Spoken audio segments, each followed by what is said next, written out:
10 park employees discovered Yosemite's darkest secret. The entire valley is a trap designed to study and collect human visitors. My name is Tommy Blackwood, and I've been a park ranger in Yosemite Valley for 9 years. I know every trail, every viewpoint, every granite formation in this 7-mile stretch of paradise. I've guided thousands of visitors to the best photo spots, helped rescue climbers from technical routes, and spent countless hours staring up at the iconic walls of El Capitan and Half Dome. I thought I knew every detail of these ancient granite faces. I was wrong. What I discovered last spring taught me that the cliffs aren't just geological formations, they're observation posts. And something has been using them to watch every human who enters Yosemite Valley for much longer than our species has been keeping records. The first report came in March from a family visiting from Ohio, standard tourist complaint that I initially dismissed as pareidolia, the tendency for human brains to see faces in random patterns. They claimed they'd seen a man's face appear in the granite wall of El Capitan near the base of the Dawn Wall route. It wasn't just shadows or rock formations, the father insisted when he filed the report at the Valley Visitor Center. It was an actual face, eyes, nose, mouth, and it was watching our kids play in the meadow. His wife nodded emphatically. It tracked their movement. When our daughter ran toward the trees, the face turned to follow her. When she came back, it turned back, like someone was watching through a window. I took down their information and filed it under unusual visitor observations, which is ranger code for weird stuff people think they see that we can't explain or verify. But the report stuck with me because of how specific their description was. Not just I saw something strange, but detailed observations about purposeful, intelligent behavior. 2 weeks later, I got a similar report from a professional photographer who'd been shooting sunrise from Swinging Bridge. He'd been using a telephoto lens to capture the alpenglow on Half Dome when he noticed what he described as architectural features that weren't visible to the naked eye. There are structures in the granite, he told me, showing me his high-resolution images on his camera's LCD screen. Not natural formations, geometric patterns, deliberate shapes. And in some of the shots, there are definitely faces. I looked at his images and felt my skin crawl. Through the camera's magnification, sections of Half Dome's sheer face showed what did appear to be organized structures, recessed areas that looked almost like windows or doorways, arranged in patterns that were too regular to be natural weathering. And in several of the photographs, dark shapes within these recessed areas clearly resembled human profiles, not the vague suggestions of faces that you might see in clouds, but detailed silhouettes that showed clear facial features. Could be shadows, I said, though I didn't believe it myself. That's what I thought, the photographer replied. But look at this. He showed me a sequence of images taken minutes apart. In each successive photograph, the faces had different orientations. Some appeared to be looking down into the valley. Others seemed focused on specific locations, and a few appeared to be looking directly at the camera, as if they were aware they were being photographed. I requested copies of his images for geological documentation purposes and submitted them to our park geologist for analysis. The response was immediate and concerning. These formations don't appear on any of our geological surveys. Recommend immediate field investigation. The next morning, I hiked out to Swinging Bridge before dawn with high-powered binoculars and a spotting scope. I wanted to observe the granite faces during the same lighting conditions the photographer had documented. What I saw made me understand why Yosemite Valley had been considered sacred by indigenous peoples for thousands of years. Through the spotting scope, the granite walls of both El Capitan and Half Dome showed clear evidence of artificial modification. What appeared to be natural rock face from ground level was actually an intricate network of chambers, passages, and observation posts carved into the stone with incredible precision. The faces weren't optical illusions. They were actual beings positioned within the granite structures, watching valley activities through carefully designed viewing ports. And they were all looking at me. Through the scope, I could see dozens of them, human-like figures positioned at different levels throughout the cliff faces, all with their attention focused on my observation position. They didn't move in any obvious way, but their presence was unmistakable. I adjusted the scope's focus and tried to get a clearer view of their features. What I saw challenged everything I thought I knew about the natural history of Yosemite Valley. These weren't primitive cave dwellers or ancient cliff inhabitants. The beings I was observing showed clear signs of advanced intelligence and sophisticated engineering capabilities. Their observation posts were carved with geometric precision, positioned to provide optimal sightlines throughout the valley and integrated seamlessly with the natural granite formations.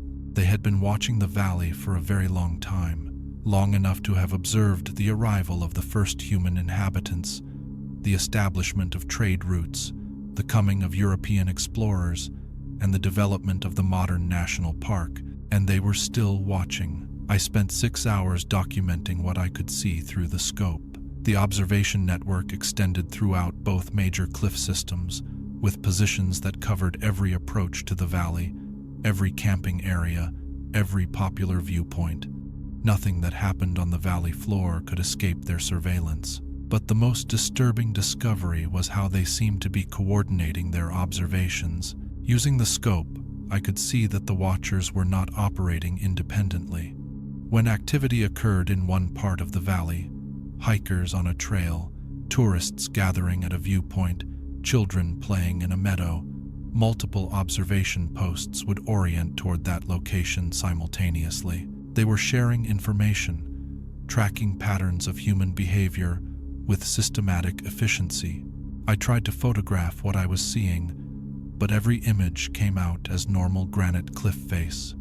Whatever technology or natural camouflage they were using was sophisticated enough to defeat optical recording while remaining visible to direct observation through magnification. That afternoon, I hiked to several popular valley viewpoints to test my theory about their surveillance network. At each location, I spent time scanning the cliff faces with binoculars, looking for signs of the observation posts.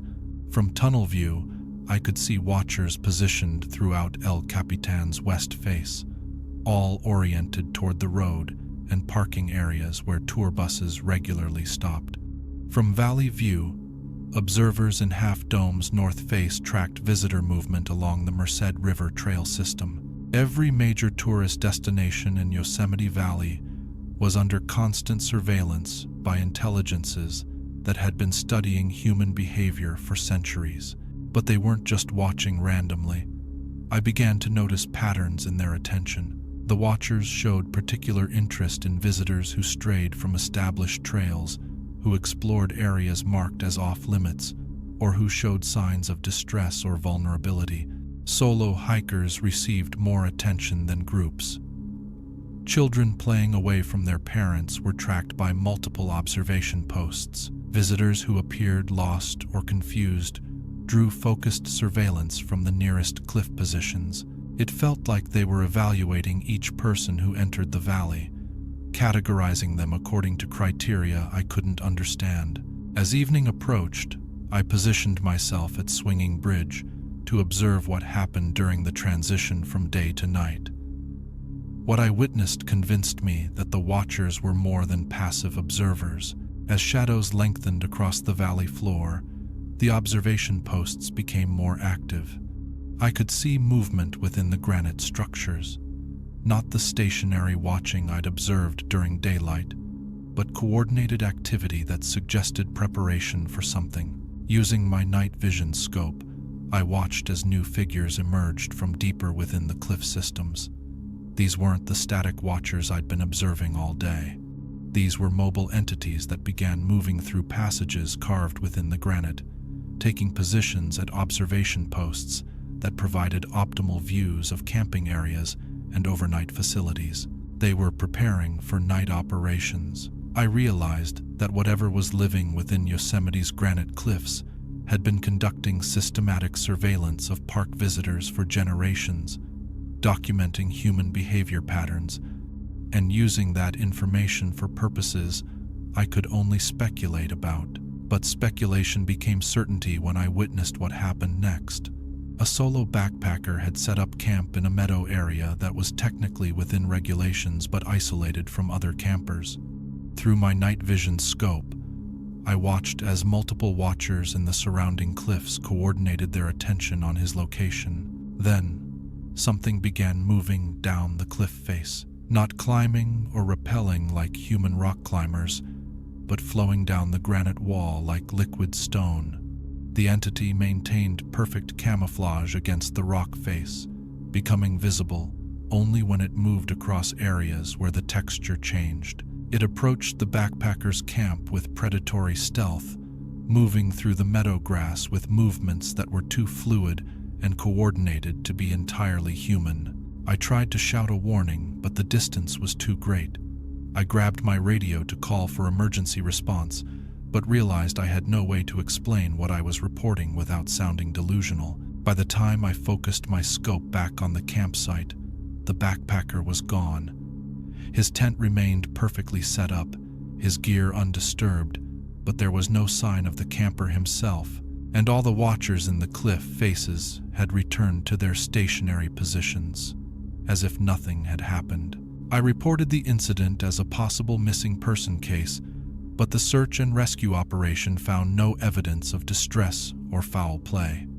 The backpacker's campsite was exactly as he'd left it, with no signs of struggle or hasty departure. His car was found at the trailhead, with all his belongings secured normally. He had simply vanished. Over the next month, I documented 3 more similar incidents. Solo visitors who attracted particular attention from the cliff watchers would disappear during nighttime hours, leaving behind undisturbed campsites and no trace of what had happened to them. But I also discovered that the watchers were selective. Most visitors were simply observed and allowed to continue their activities normally. Only specific individuals, those who met criteria I couldn't identify, were selected for whatever fate had befallen the missing backpacker. I submitted reports recommending increased security patrols for solo camping areas and enhanced monitoring of visitor safety in remote locations. The recommendations were approved, but I knew they wouldn't address the real threat. Because the real threat wasn't random predators or natural hazards.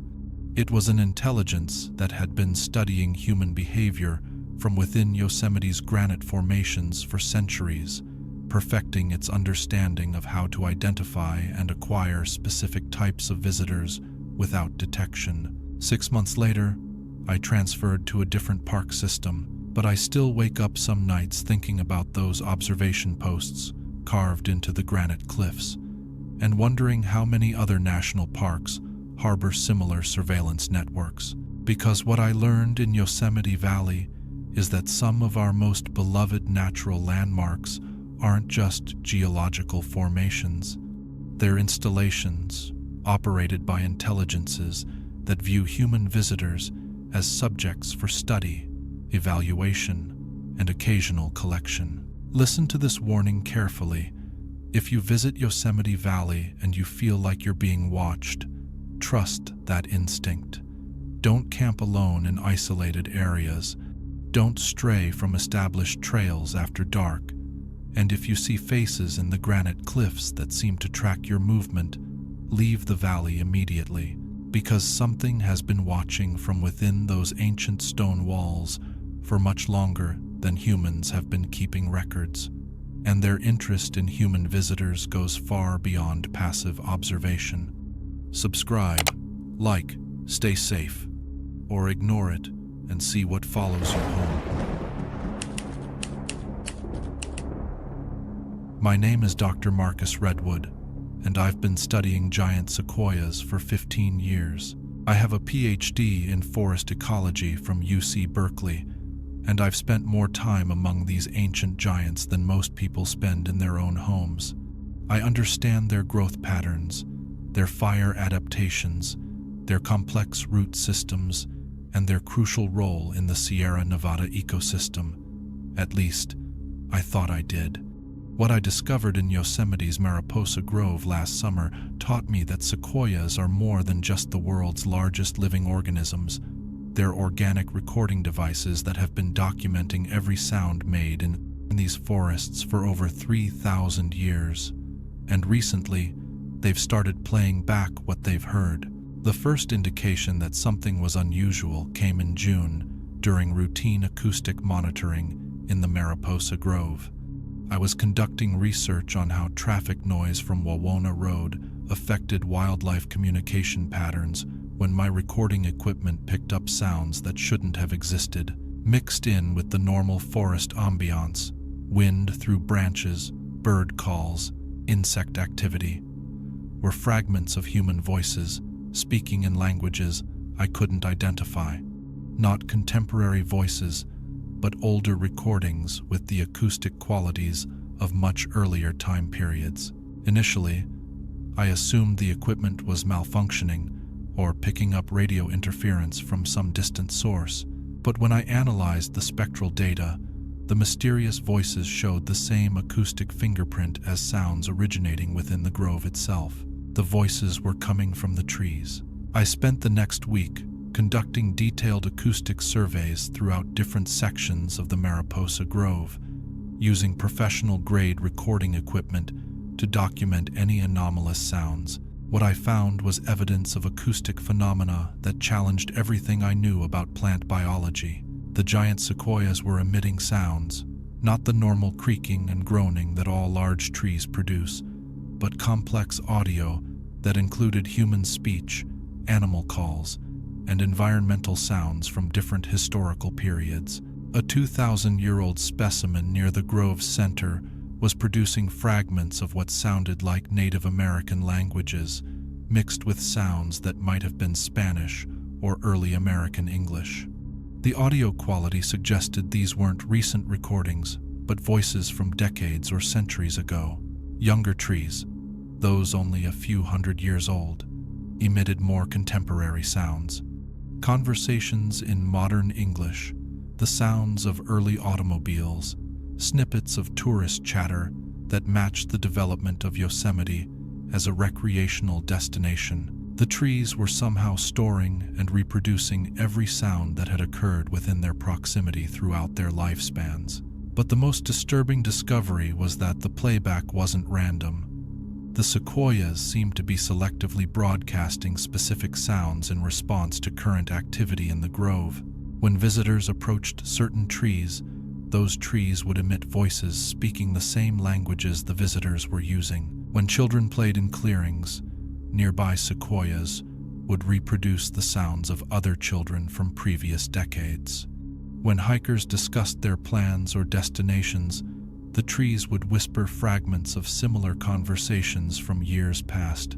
It was as if the grove was responding to human presence by sharing relevant acoustic memories from its vast auditory archive. I documented this phenomenon for 3 weeks before deciding to conduct a more controlled experiment. I wanted to test whether the trees were actually responding to human activity or if the acoustic emissions followed some other pattern. I established a monitoring station in the heart of the grove and began systematically exposing different areas to specific sounds, recorded speech, music, environmental audio, while documenting the trees' responses. The results were both fascinating and terrifying. The sequoias didn't just passively absorb and randomly replay sounds. They were actively processing audio information, categorizing it, and storing it in ways that suggested sophisticated cognitive capabilities. When I played recordings of contemporary English, the trees responded with English voices from their acoustic archives, sometimes matching not just the language but the emotional tone and subject matter of what they'd heard. When I played music, the trees reproduced musical fragments from their stored memories.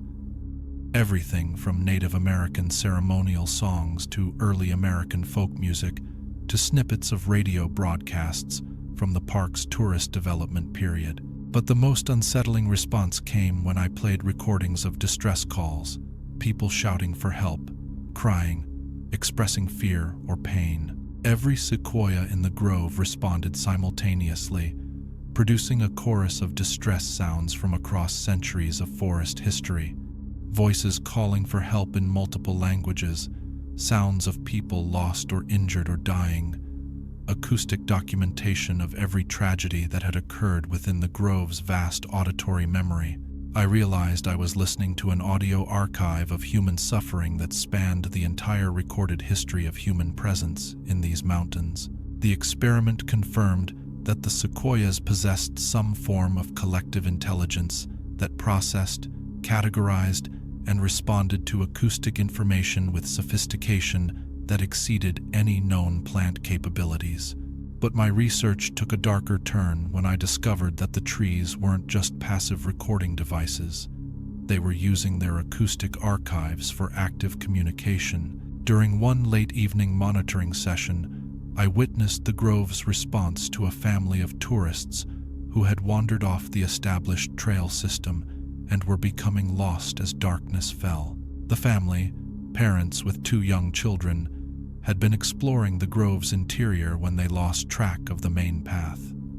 As their voices became more urgent and their flashlight beams swept desperately through the trees, the sequoias began responding with increasing acoustic activity. At first, the trees provided what seemed like helpful guidance. They reproduced voices of previous visitors who had successfully navigated similar situations, offering fragments of direction like, "The trail is to your left and follow the creek downstream." The family followed these ghostly directions, grateful for what they assumed was some kind of audio guide system installed by the Park Service. But I could see through my night vision equipment that the acoustic guidance was leading them deeper into the grove's interior, away from established trails and toward areas where no maintained paths existed. The trees were herding them. As the family moved deeper into the forest, the sequoias' audio responses became more sophisticated. They began reproducing entire conversations from their archives, creating the illusion of other people moving through the grove just ahead of the lost family. "I think I see their flashlights," one parent called out, following phantom voices toward a clearing where no other people existed. The trees were using their vast acoustic memory to create the auditory illusion of rescue, drawing the family toward a destination I couldn't see but strongly suspected was not meant for their safety.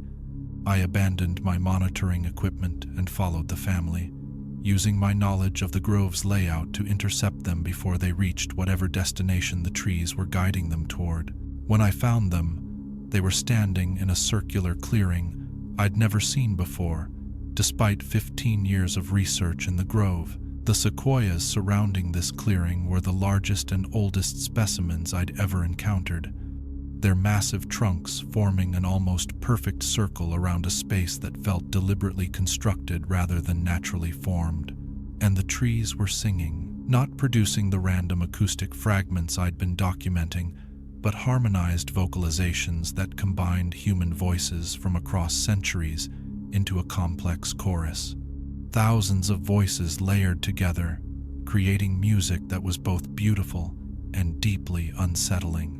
The family stood transfixed in the center of the clearing, no longer concerned about finding their way back to safety. They had the same vacant expression I'd seen in reports from other parks, the look of people whose consciousness was being influenced by something beyond their understanding. I shouted for them to follow me, breaking whatever spell the grove's chorus had cast. They responded sluggishly, but I managed to guide them back to established trails and eventually to the parking area. But the experience left me with the disturbing realization that the sequoia's acoustic capabilities went far beyond simple recording and playback.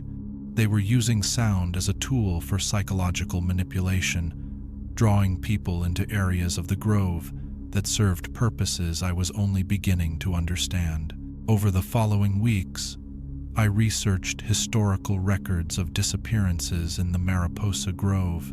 What I found was a pattern of missing persons reports spanning over a century, all involving visitors who had strayed from established trails and were last seen in the grove's interior areas. None of these disappearances had been connected to the trees themselves, but the pattern was unmistakable. People were being systematically lured into the grove's hidden areas by acoustic manipulation, and very few of them were ever seen again. I submitted a report to park management recommending restricted access to the grove's interior areas and enhanced visitor education about staying on established trails. The recommendations were partially implemented, but I knew they didn't address the real scope of the threat, because the giant sequoias weren't just individual trees with unusual acoustic properties. They were components of a networked intelligence that had been studying human behavior for millennia, using their vast auditory archives to develop increasingly sophisticated methods of manipulating and controlling human visitors. The grove's acoustic phenomena were expanding. Trees that had previously only emitted random historical sounds were beginning to coordinate their responses, creating complex audio environments designed to influence human behavior. And the intelligence behind this coordination was learning. Each successful manipulation of human visitors provided new data about psychological vulnerabilities and effective acoustic triggers. 6 months after my initial discovery, I received reports from other sequoia groves throughout the Sierra Nevada. Similar acoustic phenomena were appearing in multiple locations, suggesting that the intelligence I'd encountered was spreading its influence throughout the entire giant sequoia ecosystem. The ancient trees weren't just growing larger and living longer than any other organisms on Earth. They were developing into components of a distributed intelligence network that used acoustic manipulation to study, control, and collect human subjects for purposes that became more disturbing with every incident I documented. I've transferred my research to other forest systems, but the acoustic recordings I made in the Mariposa Grove continue to haunt me. Thousands of human voices spanning centuries, all preserved in the living memory of trees that view human visitors as subjects for study rather than guests to be protected. And sometimes, late at night in whatever forest I'm currently studying, I hear echoes of those voices calling from among the trees. Not from giant sequoias, those don't grow in most regions, but from other old-growth specimens that might have learned similar techniques for acoustic storage and manipulation. Here's what you need to understand. If you visit areas with ancient trees and you hear voices that seem to be guiding you or calling your attention to specific locations, don't follow them. If you hear conversations or music that seems to come from the trees themselves, leave the area immediately. Because some of our planet's oldest living organisms have been documenting human activity for thousands of years, and they've learned to use that vast acoustic archive as a tool for hunting prey that trusts the wisdom of ancient voices calling from the depths of primeval forests. The giants are not just listening, they're speaking, and what they have to say has been learned from every human who entered their domain and never left. My name is Brian Martinez, and I've been the chief hydrologist for Yosemite National Park for 8 years. I monitor water flow, study watershed patterns, and maintain the complex systems that manage everything from visitor water supplies to flood control. I understand how water moves through Yosemite's granite landscape, the seasonal snowmelt, the dramatic waterfalls, the way moisture interacts with the valley's unique topography. At least, I thought I did. What I discovered last spring taught me that Yosemite's waterfalls aren't just spectacular natural features, they're operational gateways, and something has been using the mist and spray patterns to transport entities between our dimension and theirs for thousands of years. The anomalies first appeared in April during peak snowmelt, when Yosemite Falls was running at maximum volume. I was conducting routine flow measurements from the observation areas near the base of the falls when my instruments detected water behavior that violated basic physics. The mist patterns weren't following normal atmospheric dispersion rules. Instead of spreading randomly according to wind patterns and gravity, the water droplets were organizing themselves into geometric formations that maintained stable shapes for much longer than should be possible. Through my measurement equipment, I could see the mist forming complex three-dimensional structures, spirals, crystalline patterns, and geometric shapes that looked almost architectural. These formations would persist for several minutes before dissolving, only to be replaced by new patterns that were equally organized and equally impossible. I initially attributed the phenomenon to unusual atmospheric conditions. Yosemite Valley creates unique microclimates that can produce strange optical effects and unusual weather patterns. But when I reviewed historical data from previous years, I found no record of similar mist behavior during comparable flow conditions. Something had changed about how the waterfalls were interacting with the surrounding environment.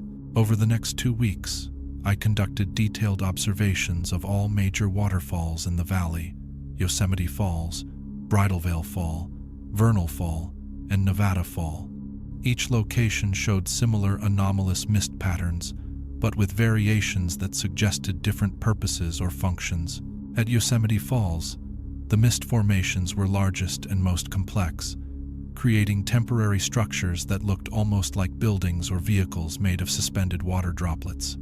These formations appeared to have internal organization, with darker areas that might have been passages or chambers. At Bridal Veil Fall, the mist patterns were more delicate, but showed rapid movement, as if water droplets were being guided along predetermined paths, rather than falling according to gravity. The patterns resembled transportation networks, with droplets flowing in organized streams that connected different areas of the fall's base. But the most disturbing patterns appeared at Vernal Fall, where the mist was forming shapes that looked unmistakably biological. Temporary forms that resembled massive creatures made of water vapor, with appendages that moved with purposeful coordination and structures that might have been sensory organs. These weren't random atmospheric phenomena. The waterfalls were being used as manufacturing or transportation systems by something that understood how to manipulate water at the molecular level. I decided to investigate more closely, using specialized equipment to analyze the mist's composition and behavior patterns.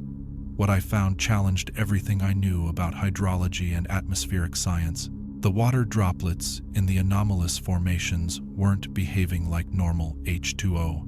Spectral analysis showed they contained trace elements that shouldn't exist in natural snowmelt, and their electromagnetic properties suggested they were somehow charged or energized in ways that allowed for controlled suspension and movement. But the most shocking discovery was that the formations were responsive. When I directed measurement beams at the mist patterns, they would shift and reconfigure, as if they were aware of being observed and were adapting their behavior accordingly.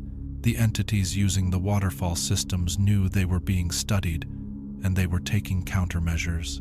I began conducting observations from concealed positions, using remote sensors and long-range equipment to monitor the mist patterns without direct interaction. What I discovered was evidence of systematic activity that operated on schedules and followed protocols that suggested high-level organization. Every morning at dawn, as the first sunlight hit the falls, the mist patterns would activate in sequence: first Yosemite Falls, then Bridal Veil, then the downstream waterfalls. Each activation created transportation networks that connected the different fall systems, allowing for rapid movement of entities between locations throughout the valley. During midday hours, when visitor activity was highest, the patterns would become more subtle and harder to detect, as if the entities were operating in stealth mode to avoid observation by tourists. But during evening hours, especially after sunset, the mist formations became larger and more active, creating structures that extended far beyond the immediate vicinity of the waterfalls and into the surrounding forest areas. The waterfall systems were serving as dimensional gateways that allowed entities to enter and exit our physical reality through controlled manipulation of water vapor. The breakthrough in understanding came when I witnessed an active transportation event. I was conducting late-night monitoring from a concealed position near the base of Yosemite Falls when the mist suddenly organized itself into a massive spiral formation that extended from the waterfall's base to a height of several hundred feet. Through my night vision equipment, I could see entities moving within the spiral. Not human forms, but something that used the water vapor as a medium for physical manifestation. They appeared to be composed partially of mist themselves, but with enough solidity to interact with the physical environment. The entities were collecting things from the surrounding area.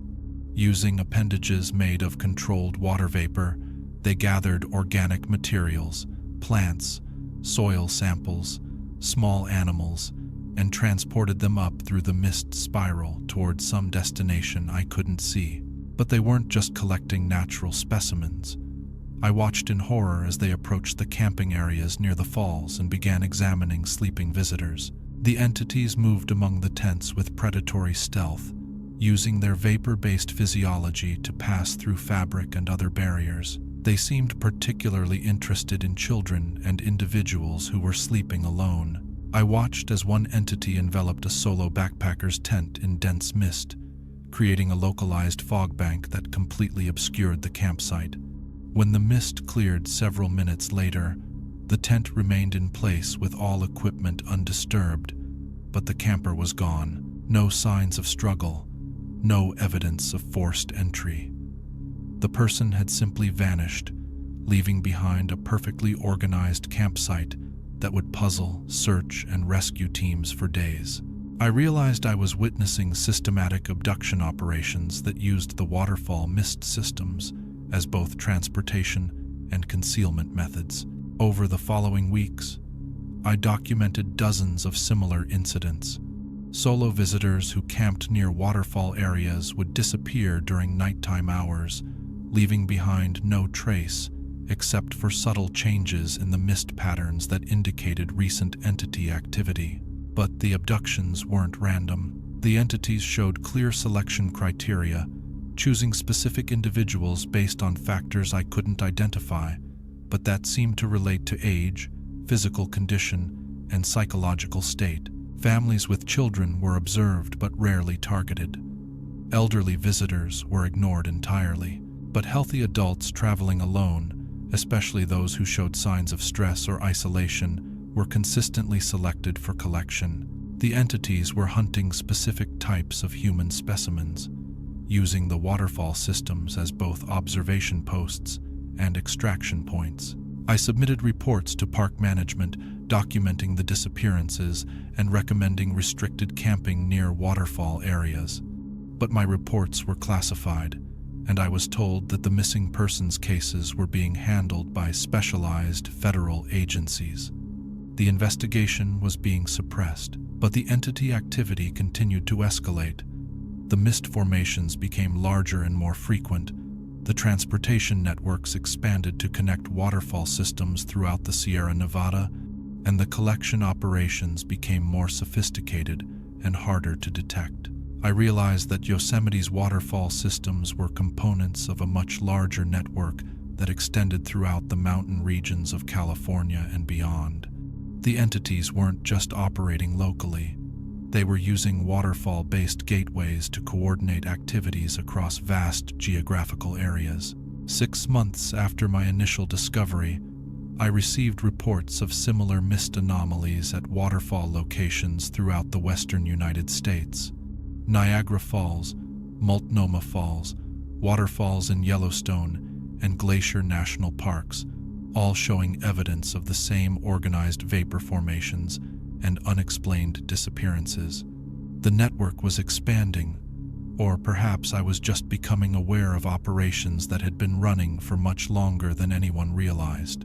I've transferred to a different position that doesn't involve waterfall monitoring, but the implications of what I discovered continue to disturb me. Because the entities using these systems aren't just collecting human specimens for study or experimentation, the spectral analysis of their modified water vapor showed traces of biological material that included human DNA. They're not just abducting people, they're processing them, breaking them down into component materials that are then incorporated into their transportation and manifestation systems. The mist formations that create their dimensional gateways are partially composed of the people they've collected over centuries of operation. Every time you see the beautiful mist rising from Yosemite Falls or feel the spray from Bridal Veil Fall, you're experiencing contact with a transportation network that's powered by the biological essence of thousands of missing persons whose disappearances were never properly investigated or explained. Here's what you must understand. If you visit areas with major waterfalls and you see mist patterns that seem too organized, too geometric, or too persistent, leave immediately. Don't camp near waterfall areas, especially alone. Don't investigate unusual vapor formations or follow mist trails that seem to lead away from established areas, because some of our planet's most spectacular waterfalls serve as operational gateways for entities that view humans as raw materials for interdimensional transportation systems. And once you've been selected for collection, the mist will find you no matter where you try to hide in the valley. The falls never stop running, the gateways never stop operating, and the collection protocols never stop seeking new specimens to power their ancient transportation networks. My name is Dr. Jonathan Hayes, and I've been the staff psychiatrist for Yosemite National Park for 6 years. I treat everything from mild anxiety disorders, triggered by altitude and isolation, to severe psychological breaks caused by the stress of wilderness experiences. I understand how natural environments can affect human mental health, both positively and negatively. At least, I thought I did. What I discovered at Mirror Lake last autumn taught me that some reflective surfaces don't just show you what you look like, they show you who you could have been. And for some people, seeing those alternate versions of themselves is more than the human psyche can withstand. The first case arrived at my clinic in September. Maria Santos, a 34-year-old teacher from Los Angeles, had been brought in by park rangers after being found in a catatonic state at Mirror Lake. She'd been sitting at the water's edge for over 8 hours, staring at her reflection without responding to any external stimuli. When she finally became responsive enough for evaluation, her account was deeply disturbing.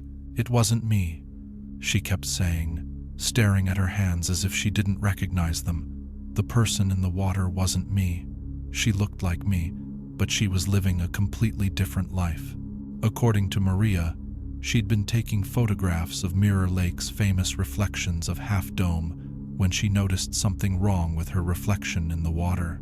Instead of mirroring her current appearance and actions, the reflection showed her in different clothing, in what appeared to be a different location, interacting with people she didn't recognize. "She was happy," Maria said, tears streaming down her face. "The other me was so happy. She had children, a husband who loved her, a house with a garden, everything I've always wanted but never been able to have."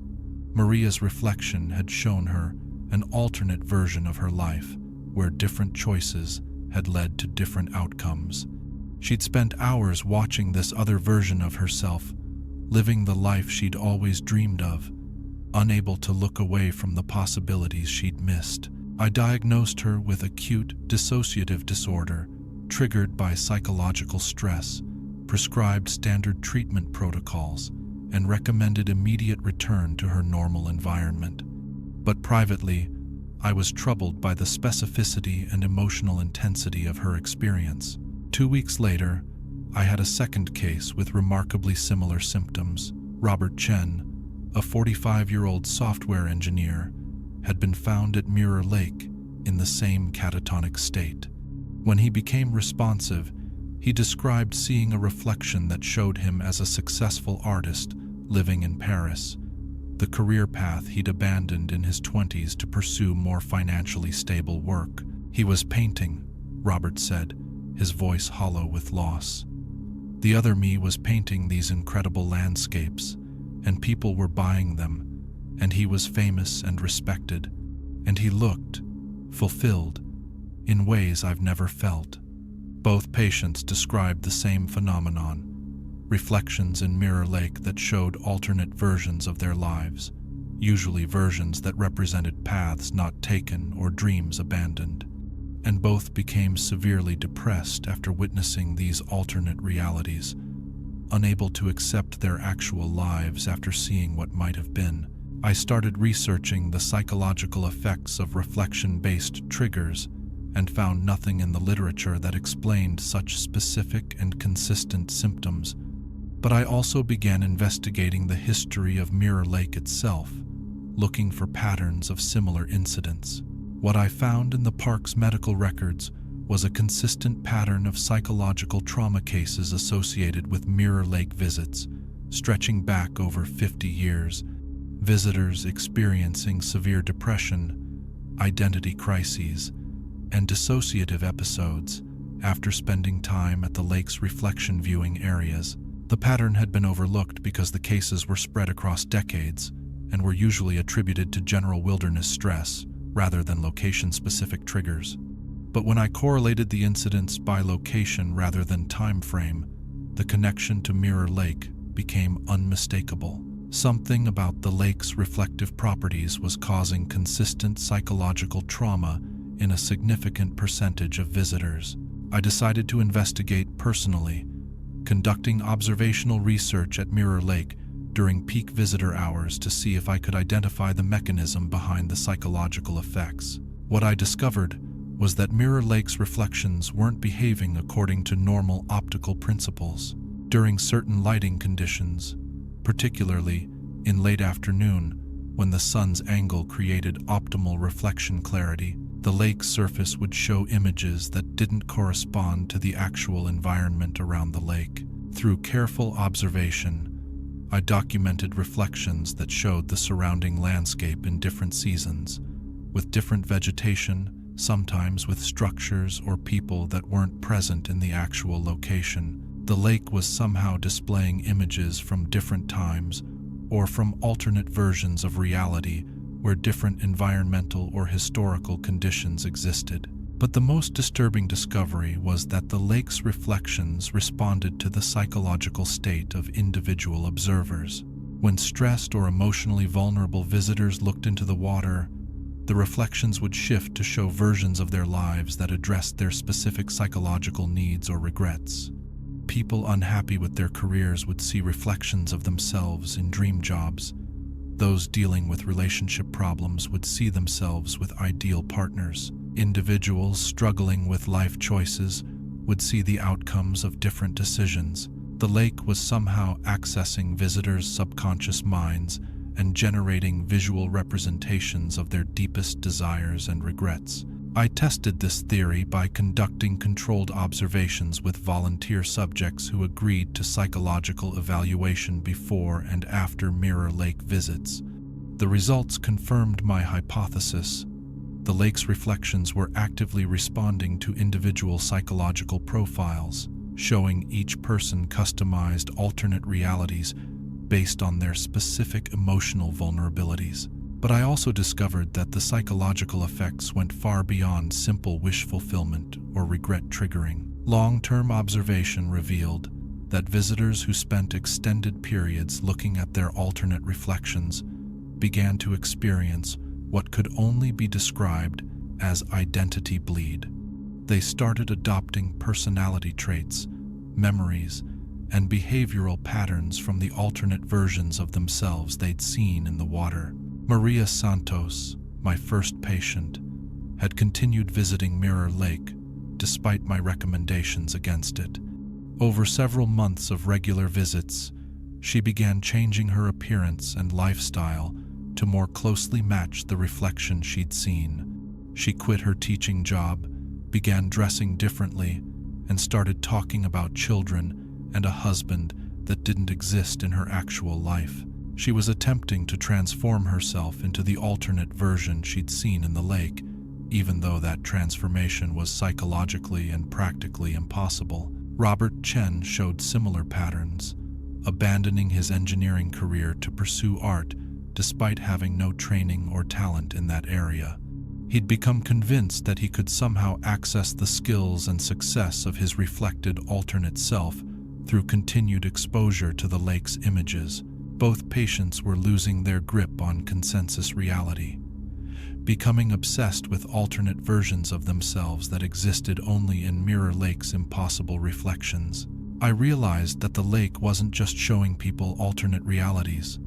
It was actively attempting to merge those realities with visitors' actual lives, creating psychological fragmentation that destroyed their ability to function in their real circumstances. The lake was feeding on human psychological energy, using the emotional intensity generated by showing people their deepest regrets and desires to fuel whatever intelligence controlled the reflection phenomena. My investigation took a darker turn when I discovered that some visitors weren't just psychologically affected by their Mirror Lake experiences, they were physically changed. Long-term observation subjects began showing physiological alterations that corresponded to their alternate reflections.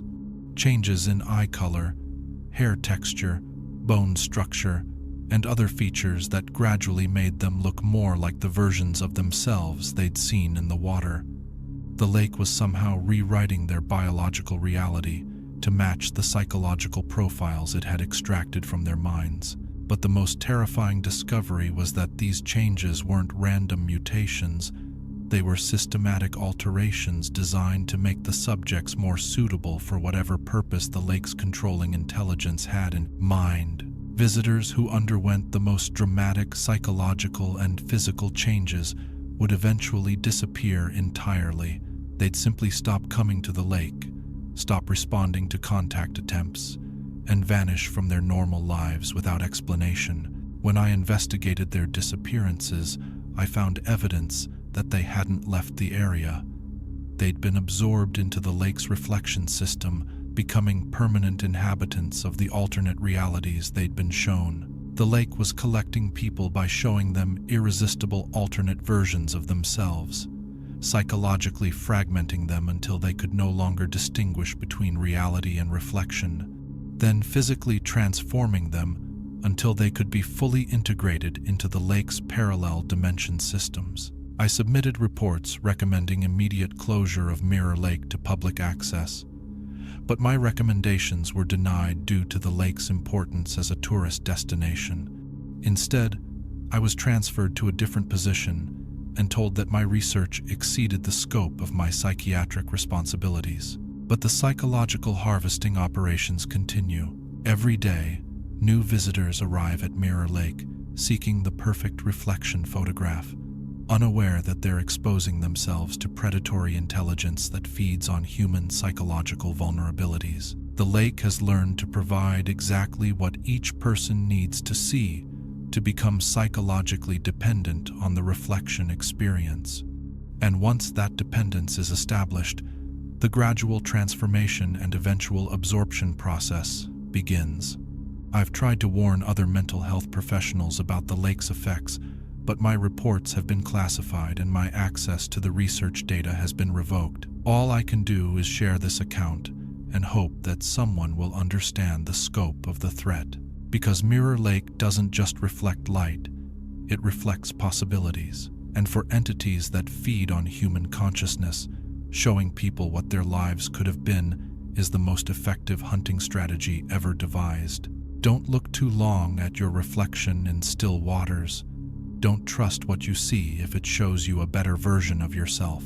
And never, ever try to reach through the surface to touch the alternate reality you're being shown. Because some reflections are doorways, and once you've seen what's on the other side, you'll never be satisfied with the reality you're actually living. My name is Captain Steve Wilson, and I've been supervising search and rescue operations in Yosemite's high country for 12 years. I've rescued hundreds of lost hikers, recovered bodies from technical climbing accidents, and coordinated operations in some of the most remote and dangerous terrain in the Sierra Nevada.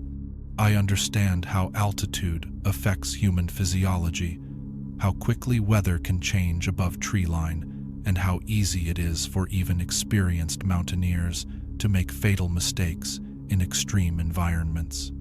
At least, I thought I did. What I discovered in the high alpine areas, above 10,000 feet, taught me that the greatest danger in Yosemite's backcountry isn't weather, altitude, or human error. It's something that has been hunting in those thin air environments for much longer than humans have been climbing mountains. The pattern first became apparent in July during peak climbing season. I was reviewing missing persons reports when I noticed an unusual concentration of disappearances in the high country areas, specifically incidents involving solo hikers and small groups who vanished in areas above 11,000 feet elevation. What made these cases unusual wasn't just their location, but their circumstances. These weren't typical mountain accidents where we'd find bodies in obvious fall zones or evidence of exposure deaths. These were complete disappearances where experienced mountaineers would simply vanish without leaving any trace of what had happened to them. Mark Stevens, a professional climbing guide with 15 years of Sierra Nevada experience, had been leading a technical ascent of Mount Lyell when he'd sent his clients back to base camp due to deteriorating weather conditions.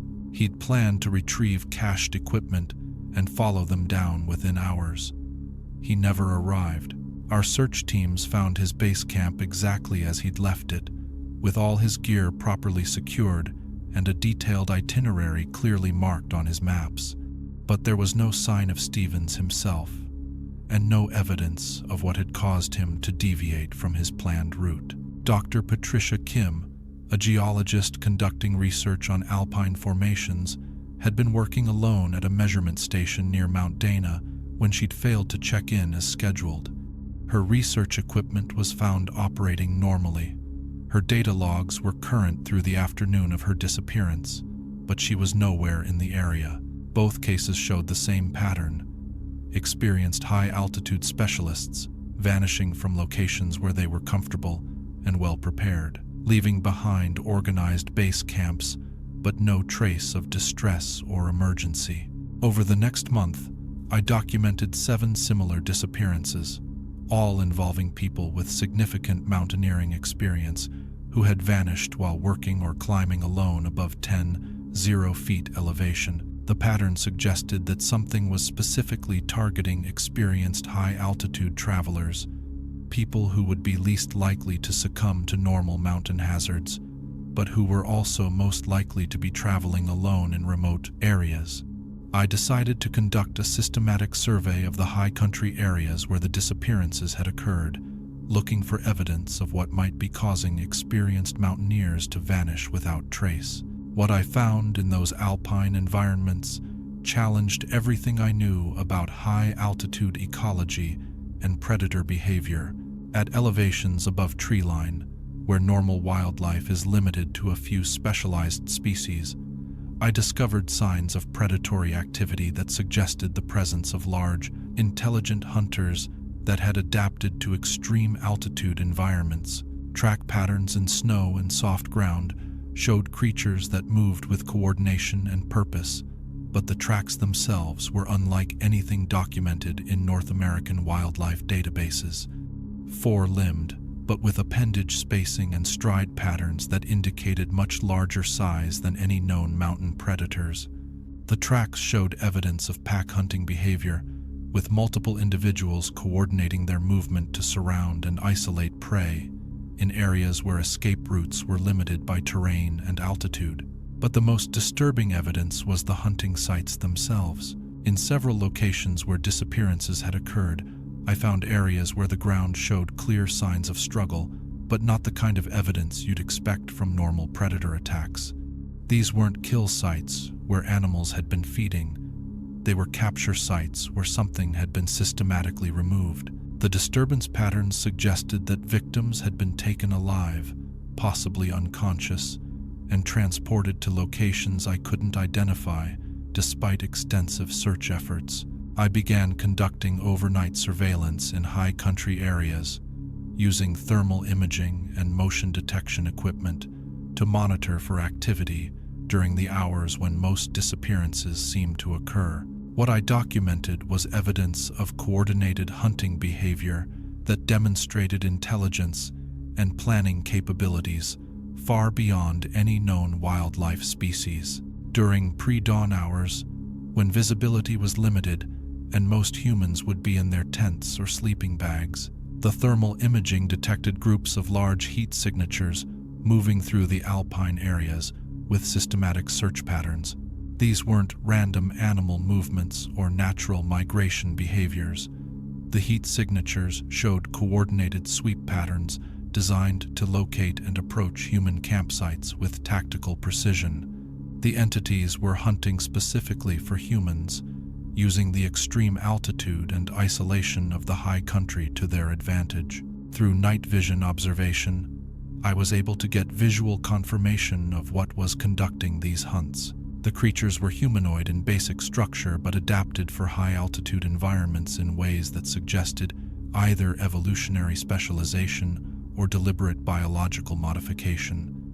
They were larger than humans, with enhanced lung capacity and muscle development that allowed them to move efficiently in thin air that would leave normal people gasping. Their eyes showed reflective properties that indicated adaptation for low-light hunting, and their coordination suggested communication abilities that allowed for complex group tactics. But the most unsettling aspect of their behavior was how obviously intelligent they were. These weren't simple predators operating on instinct.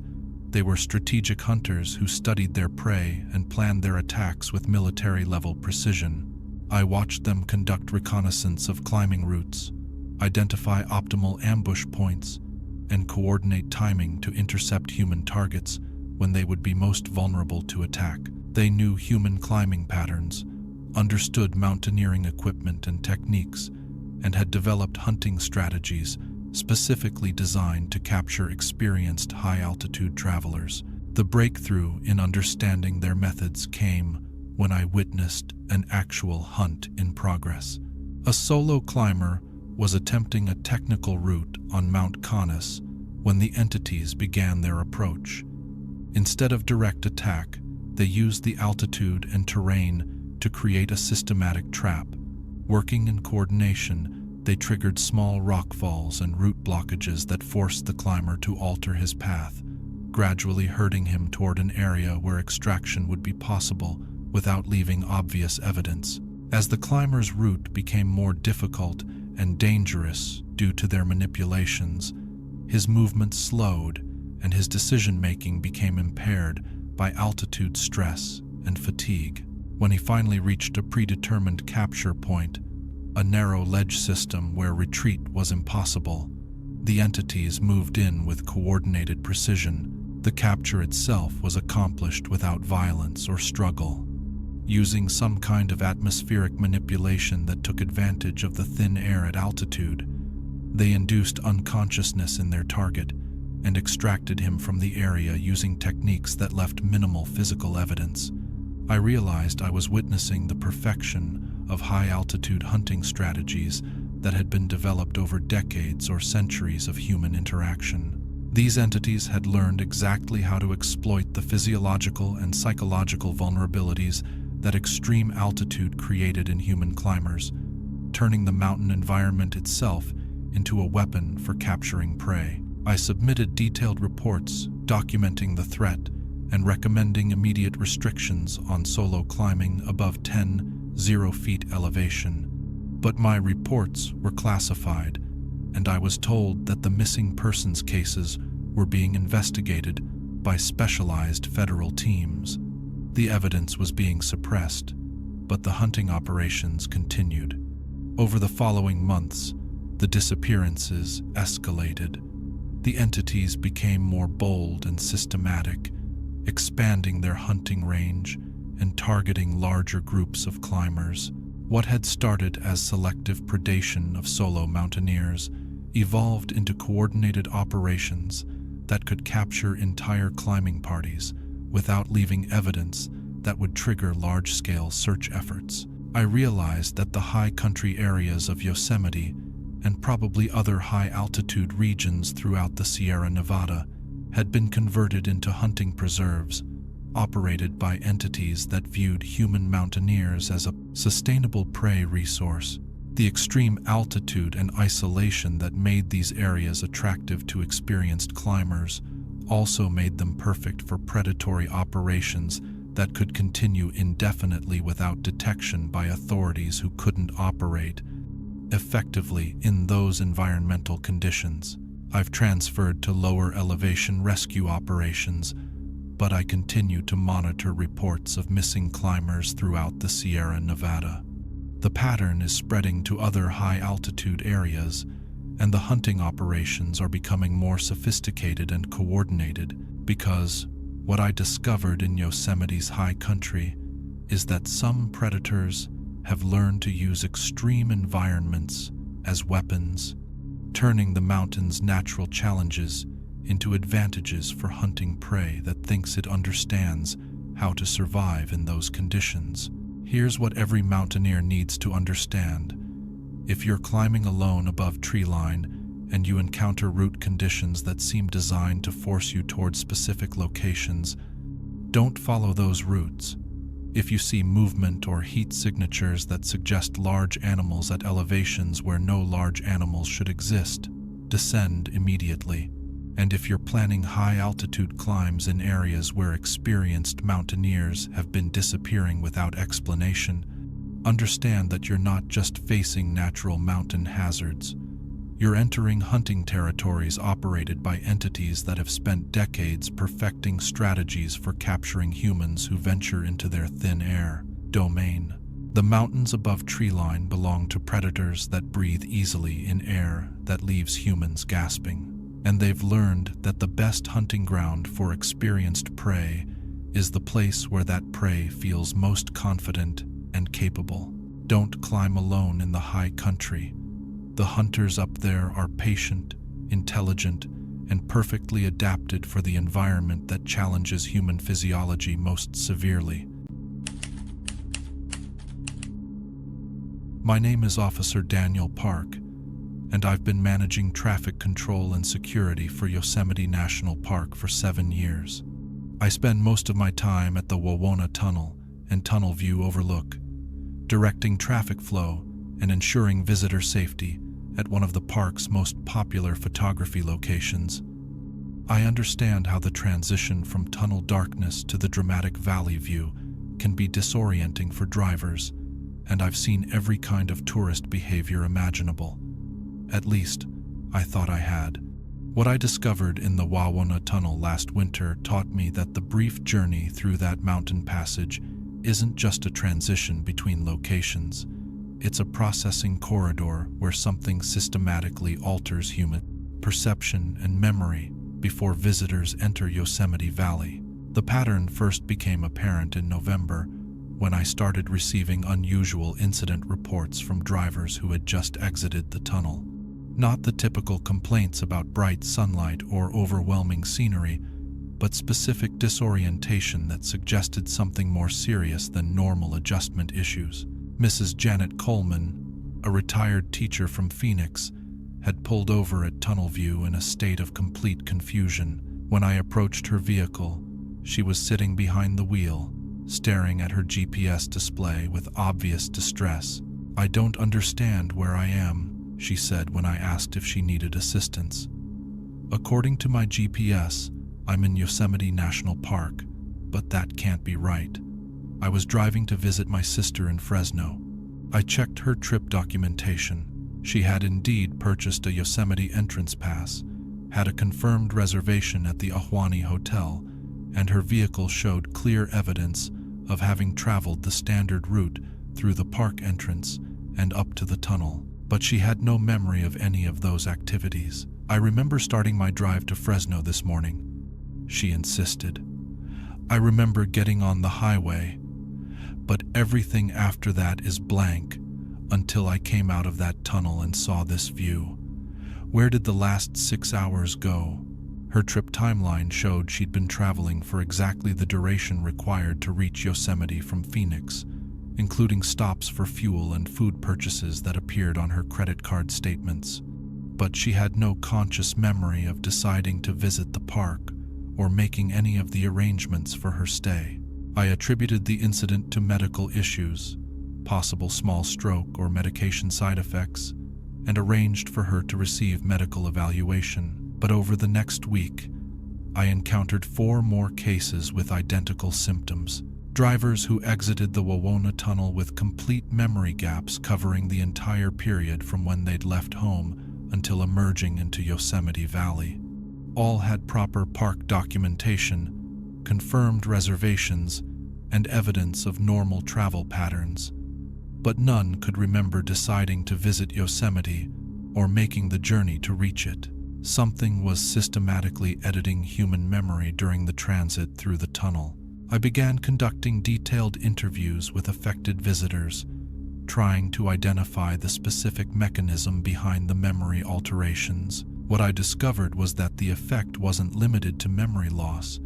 It included memory implantation. Visitors who experienced the memory gaps often reported having vivid recollections of events that hadn't actually occurred. They'd remember receiving phone calls encouraging them to visit Yosemite, recall conversations with family members about planning the trip, or have clear memories of researching the park and making reservations. But when I investigated these memories, none of them corresponded to actual events.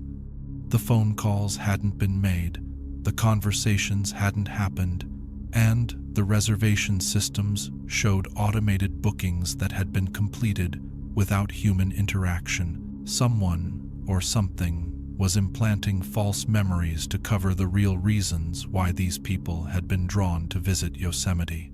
I decided to investigate the tunnel itself, looking for environmental factors that might explain the consistent psychological effects. What I found was evidence of technology or natural phenomena that could manipulate human consciousness during the brief period of darkness and sensory deprivation. The Wawona Tunnel is 233 feet long and takes approximately 3 minutes to traverse at normal driving speeds. During that time, drivers experience complete darkness, punctuated only by their headlights and occasional oncoming traffic. But detailed examination of the tunnel revealed features that weren't part of the original construction. Hidden within the rocky walls were structures that looked like sophisticated optical equipment, arrays of reflective surfaces and crystal formations that seemed designed to focus and redirect light in specific patterns. These installations weren't visible during normal transit, but when examined with specialized equipment, they showed clear evidence of artificial construction and ongoing operation. The tunnel had been modified to create controlled optical effects that could influence human brain activity during the period of darkness and reduced sensory input.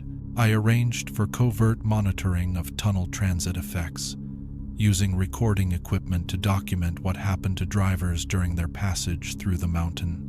What I discovered was evidence of systematic neurological manipulation that took advantage of the unique sensory environment. During the period of darkness, the hidden optical installations would activate, creating subliminal light patterns that synchronized with human brainwave frequencies. These patterns were too subtle to be consciously perceived, but powerful enough to induce altered states of consciousness that allowed for memory modification. The tunnel was serving as a processing facility where human visitors were psychologically prepared for whatever experiences awaited them in Yosemite Valley. But the most disturbing discovery was that the memory implantation wasn't random. The false memories being installed were specifically designed to ensure that visitors would behave in predictable ways once they entered the valley. People who received the tunnel treatment would consistently visit the same locations, follow similar activity patterns, and make choices that served the purposes of whatever intelligence was controlling the processing operation. They were being programmed to serve as willing participants in activities that their conscious minds would never have agreed to if they'd retained full awareness of their circumstances. I witnessed the full scope of the programming during a controlled observation session where I followed processed visitors through their first day in Yosemite Valley. Mrs. Coleman, the teacher from Phoenix who thought she was visiting her sister in Fresno, followed a precise itinerary that took her to specific locations at exact times. She photographed particular viewpoints, hiked designated trails, and interacted with other visitors in ways that seemed coordinated rather than spontaneous. But she believed all these activities were her own choices, based on research and planning that existed only in the false memories implanted during her tunnel transit. She was operating according to programming that made her a willing participant in data collection activities that served purposes she couldn't understand because she wasn't consciously aware they were happening. Every visitor who underwent tunnel processing became an unwitting agent, conducting surveillance and specimen collection throughout the valley while believing they were simply enjoying a normal tourist experience. The tunnel was the entry point for a massive human manipulation program that converted park visitors into biological sensors and collection agents for intelligence operations they had no awareness of participating in. I submitted reports documenting the psychological manipulation and recommending immediate investigation of the tunnel's hidden installations. But my reports were classified and I was transferred to a different position that didn't involve tunnel monitoring. The processing operations continue. Every day, hundreds of visitors transit the Wawona Tunnel and emerge into Yosemite Valley with edited memories and implanted programming that makes them willing participants in activities they would never consciously agree to. The tunnel isn't just a passage through the mountain, it's a psychological processing facility that ensures every human entering Yosemite Valley serves the purposes of whatever intelligence has been studying human behavior for decades or centuries. Because what I learned is that the dramatic reveal of Yosemite Valley's beauty when you exit the tunnel isn't just an emotional experience. It's a psychological reset that locks in the memory modifications and programming installed during the dark transit period. The moment when visitors first see El Capitan, Half Dome, and Bridal Veil Fall is designed to overwhelm their conscious awareness and prevent them from questioning the gaps in their memory or the artificial nature of their motivation for visiting the park. Here's what you need to understand. If you drive through the Wawona Tunnel and emerge with any uncertainty about why you decided to visit Yosemite, leave immediately. Don't stay to explore the valley. Don't trust the memories that suggest you planned the trip yourself, because the tunnel doesn't just transport you through the mountain, it transports you into a psychological state where you become a willing participant in operations you have no conscious awareness of supporting. And once you've been processed through that dark passage, you're no longer visiting Yosemite as a tourist. You're working there as an agent, collecting data and specimens for entities that view human consciousness as a resource to be harvested and redirected according to their operational requirements. My name is Dr. Marcus Thompson, and I've been studying black bear behavior in Yosemite National Park for 9 years.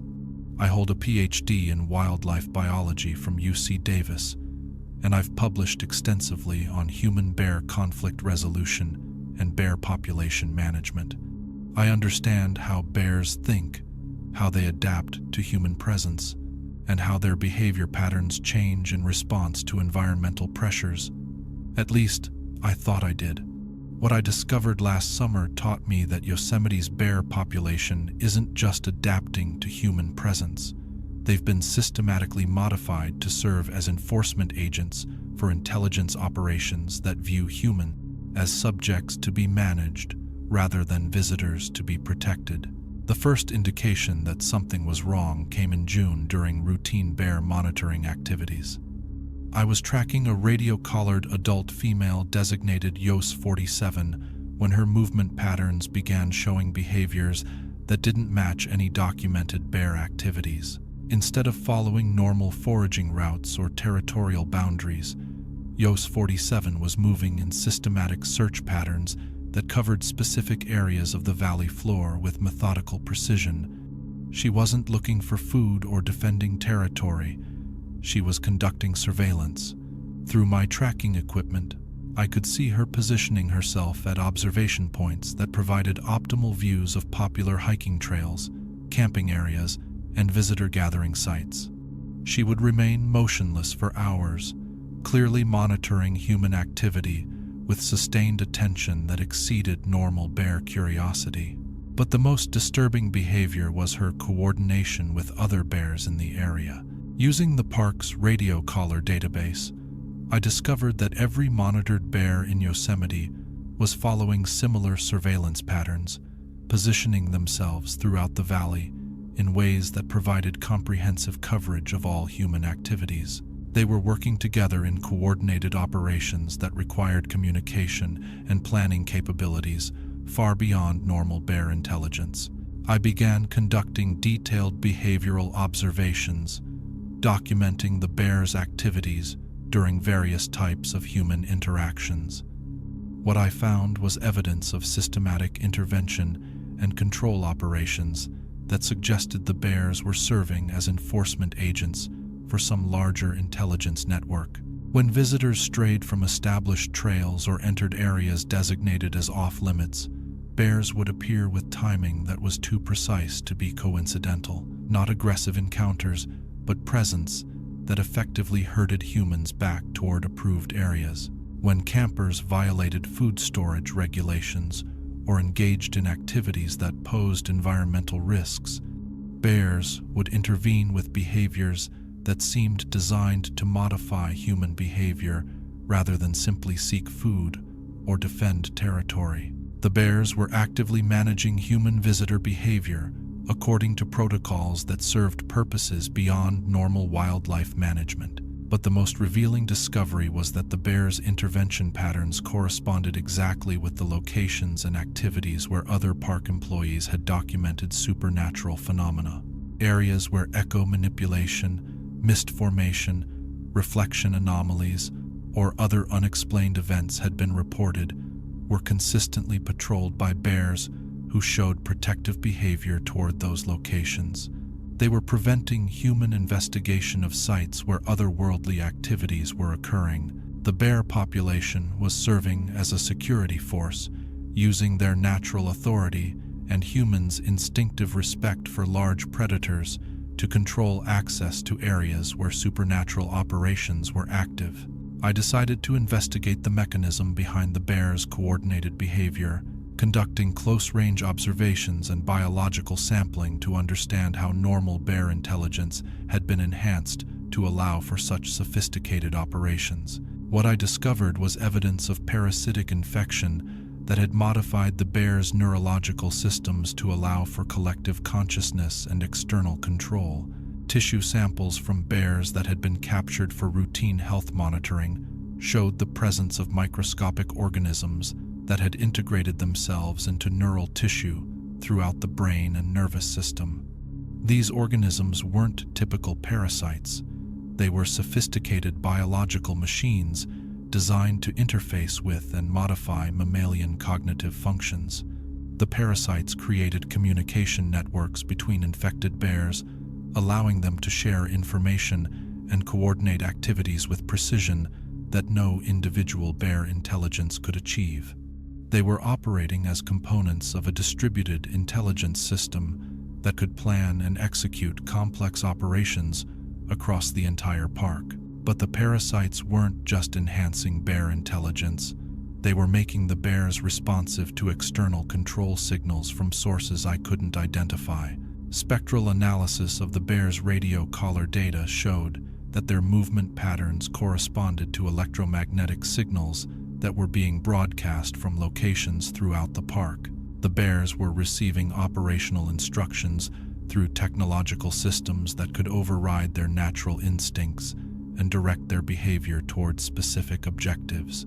Yosemite's bear population had been converted into biological drones, operating under remote control to serve as enforcement agents for whatever intelligence was managing the park's supernatural operations. The scope of the control system became clear when I witnessed a coordinated bear operation in response to unauthorized human activity. A group of amateur paranormal investigators had entered the park with equipment designed to detect supernatural phenomena. They'd set up monitoring stations in areas where other park employees had reported unusual activities, hoping to document evidence of otherworldly encounters. Within hours of their equipment activation, every bear in the surrounding area began moving toward their location with coordinated precision. Not random bear behavior or territorial response, but military-style tactical movement designed to surround and isolate the investigators. The bears didn't attack or threaten the humans directly. Instead, they used their presence to create psychological pressure that forced the investigators to abandon their equipment and retreat from the area. Once the humans had withdrawn, the bears systematically destroyed the monitoring equipment, dismantled the research stations, and removed all evidence of the investigation attempt. They were serving as a cleanup crew, eliminating traces of human attempts to study or document the supernatural phenomena occurring throughout the park. I realized that the bear management program I'd been participating in wasn't actually about wildlife conservation or human-bear conflict resolution. It was about maintaining a biological security force that could control human access to sensitive areas without raising suspicions about more exotic forms of enforcement. Every bear monitoring activity, every radio collar installation, every behavioral research project had been contributing to the development of a control system that used Yosemite's natural wildlife as agents for supernatural intelligence operations. I attempted to document the parasitic infection and control systems through official research channels, but my samples were confiscated and my research data was classified as sensitive environmental information. The biological modification of Yosemite's bear population was being protected by the same agencies that were supposed to be overseeing wildlife conservation in the park. But I continued covert observations, documenting the expansion of the control system and its effects on bear behavior throughout the region. What I found was evidence that the parasitic infection was spreading beyond Yosemite's boundaries. Bears in surrounding wilderness areas were beginning to show similar coordinated behaviors, suggesting that the biological control network was expanding throughout the Sierra Nevada ecosystem. The entities managing Yosemite's supernatural operations weren't content with controlling a single park. They were using the bear population as a vector for expanding their influence throughout the entire regional ecosystem. 6 months after my initial discovery, I received reports of coordinated bear activity in national forests, state parks, and wilderness areas throughout California and Nevada.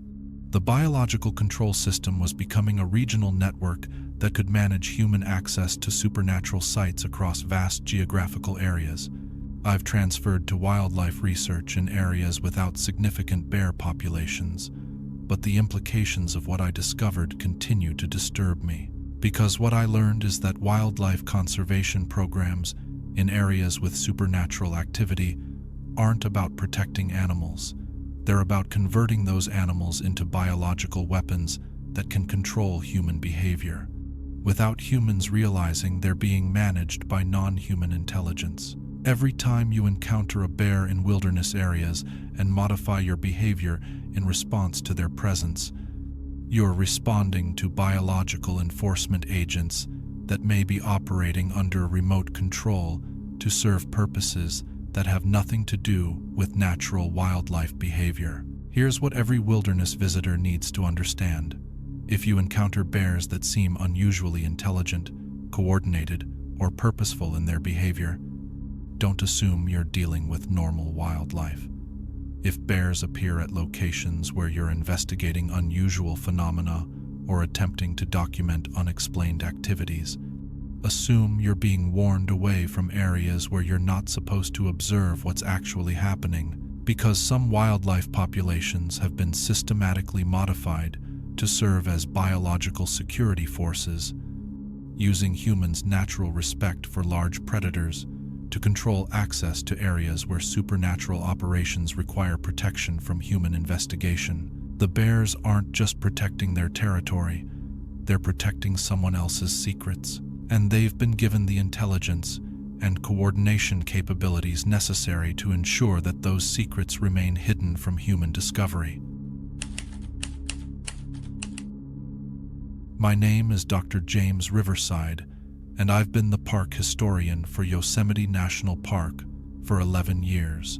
I hold a PhD in American history from Stanford, and I specialize in the cultural and environmental history of the Sierra Nevada region. I've documented everything from Native American settlement patterns to the development of modern tourism, and I understand how human activity has shaped and been shaped by this unique landscape. At least, I thought I did. What I discovered last fall taught me that Yosemite's granite formations aren't just geological features. They're organic hard drives that have been recording every significant human event in the region for thousands of years. And something has been accessing those records to develop increasingly sophisticated strategies for manipulating human behavior. The discovery began in October when I was researching historical accounts of early European exploration in Yosemite Valley. I was looking for documentation of the Mariposa Battalion's 1851 expedition when I found references in expedition journals to voices in the stone and echoes of ancient events that seemed too specific to dismiss as poetic metaphor. Dr. Lafayette Bonnell, the expedition's physician, had written detailed accounts of hearing conversations in languages he couldn't identify, emanating from the granite walls of the valley. He described these as recordings preserved in the living rock and suggested that the stone itself had somehow captured and retained the sounds of previous human activities. Similar references appeared in journals from other early visitors: John Muir, Josiah Whitney, Galen Clark, all describing experiences where granite formations seemed to replay historical events through acoustic, visual, or sensory phenomena. These accounts had been dismissed by previous historians as frontier folklore or misinterpretation of natural acoustic effects. But the consistency and specificity of the descriptions suggested they might represent actual observations of geological phenomena that contemporary science couldn't explain. I decided to investigate whether modern technology could detect or document the effects these historical figures had described. Using ground-penetrating radar and geological analysis equipment, I began systematic examination of granite formations throughout areas where historical accounts had documented unusual phenomena. What I found was evidence that Yosemite's granite contained crystalline structures that shouldn't exist in normal geological formations. Embedded throughout the rock were networks of quartz-like materials arranged in patterns that resembled data storage systems more than natural mineral deposits. These crystalline networks showed electromagnetic properties that suggested they could function as recording and playback devices, storing information in molecular configurations that could be retrieved and reproduced under specific conditions. The granite formations were literally organic computers, capable of recording and storing detailed information about events that occurred in their proximity. But the most remarkable discovery was that these geological recording systems were still active. They continued to document current events while maintaining archives of historical activities spanning thousands of years. Using specialized audio equipment, I was able to detect and record playback phenomena from granite surfaces throughout the valley. The stone was reproducing sounds, voices, and environmental audio from different historical periods with clarity that suggested sophisticated recording and storage capabilities. From formations near El Capitan, I recorded fragments of Native American languages spoken with dialects and pronunciations that matched linguistic research on pre-contact tribal speech patterns. The granite had preserved audio recordings of conversations that had occurred centuries before European arrival. From granite surfaces near the Awani Hotel site, I documented playback of construction activities, planning discussions, and social interactions from the early development of Yosemite's tourism infrastructure in the 1920s and 1930s. The stone was providing access to a complete historical archive of human activity in Yosemite Valley, recorded with precision that exceeded any human documentation methods. But I also discovered that the playback wasn't random or passive. The granite formations were selectively reproducing historical information in response to current human activity, as if they were being accessed by some intelligence that understood how to retrieve specific data from the geological archives. When contemporary visitors engaged in activities similar to historical events, nearby granite surfaces would begin playing back recordings of those previous activities. Modern families camping would trigger playback of historical camping scenes. Contemporary rock climbers would activate recordings of early climbing expeditions. The granite was being used as a reference database by something that was studying human behavior patterns across historical time frames, comparing current activities to archived examples to understand how human behavior had evolved and how it could be predicted or influenced. I began documenting the correlation between playback events and contemporary visitor activities, looking for patterns that might reveal how the geological archives were being accessed and utilized. What I found was evidence of systematic historical analysis being conducted by intelligence that was using the granite's recorded memories to develop comprehensive profiles of human behavioral patterns. The playback events weren't random historical curiosities. They were targeted data retrieval operations designed to provide information about how specific types of humans had behaved in specific circumstances throughout Yosemite's recorded history. When families with children visited certain areas, the granite would reproduce recordings of other families with similar demographics, allowing comparison of parenting behaviors, child interactions, and family dynamics across different time periods. When solo travelers explored remote areas, the granite would play back recordings of previous solo visitors, providing data about individual behavior patterns, risk-taking tendencies, and responses to isolation or danger. The intelligence accessing the granite archives was conducting long-term behavioral analysis, using thousands of years of recorded human activity to develop predictive models and manipulation strategies. But the most disturbing discovery was that the granite recordings included documentation of previous supernatural encounters throughout Yosemite's history.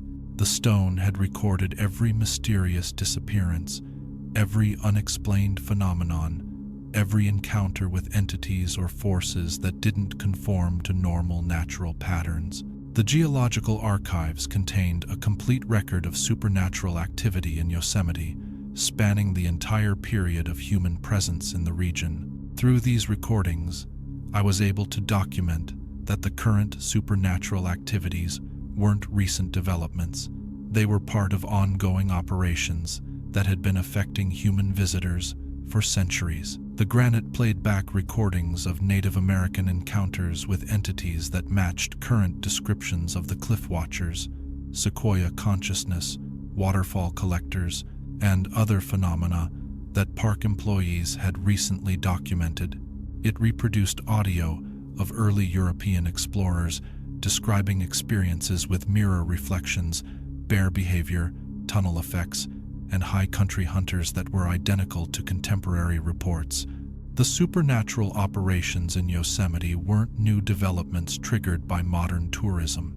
They were ancient systems that had been studying and managing human interaction with the landscape for as long as humans had been present in the region. But the granite archives also revealed that these operations had been evolving and becoming more sophisticated over time, learning from each historical period and adapting their methods to accommodate changes in human technology, behavior, and awareness.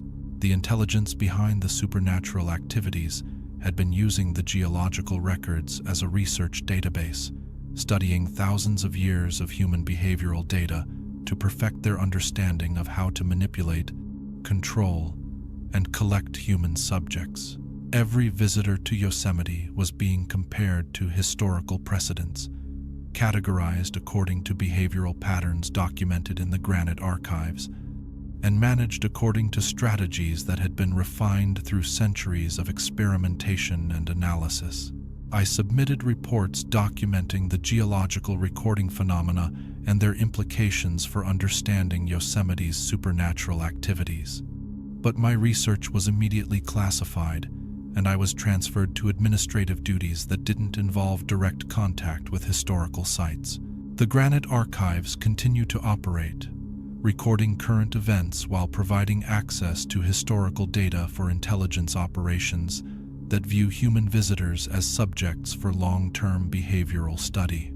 Every significant human activity in Yosemite becomes part of a geological database that helps supernatural entities understand and predict human behavior with accuracy that increases with each new visitor interaction. Because what I learned is that the landscape itself has been documenting human activity for millennia, creating archives that allow non-human intelligence to study human behavioral patterns across historical timeframes and develop increasingly effective methods for managing human populations. When you visit places with ancient geological formations, understand that the stone may be recording your activities and adding them to databases that serve purposes you would never willingly support if you understood how that information was being used.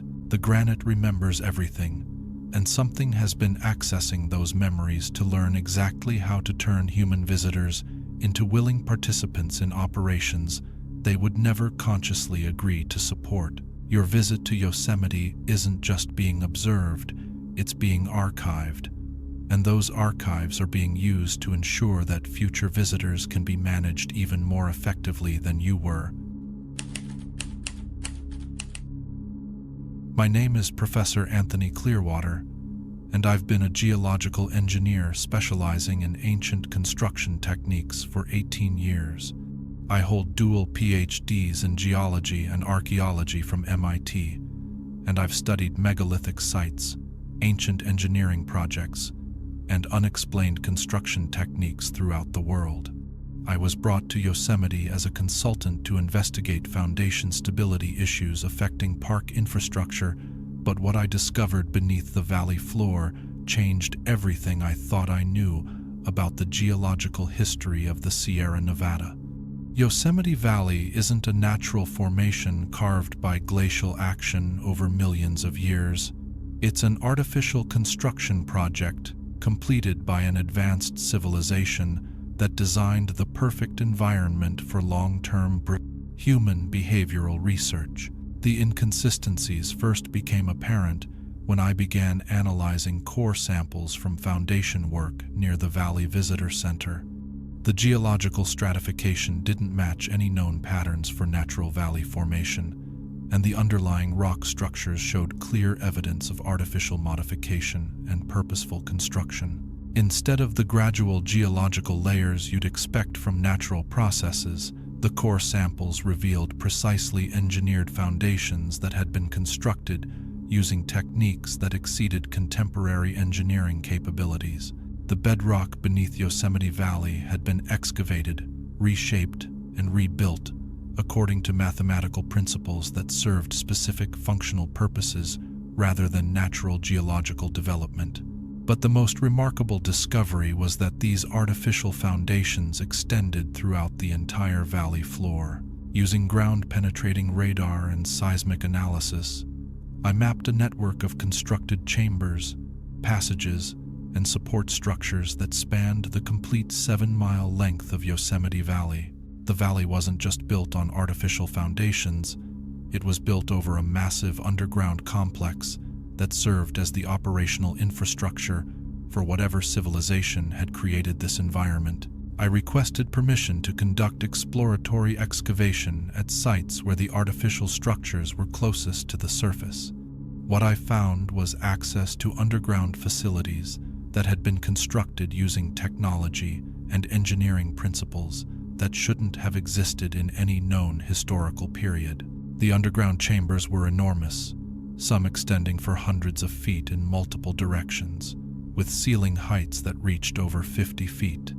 The construction showed precision that rivaled modern engineering, with perfectly fitted stone blocks, complex ventilation systems, and architectural features that served purposes I couldn't immediately identify. But these weren't primitive caves or simple storage areas. They were sophisticated facilities designed for specific operational functions, with specialized chambers that contained equipment and installations that looked more like advanced technology than ancient construction. In the largest chamber, located directly beneath the area where tunnel view overlooks the valley, I found what could only be described as a control center.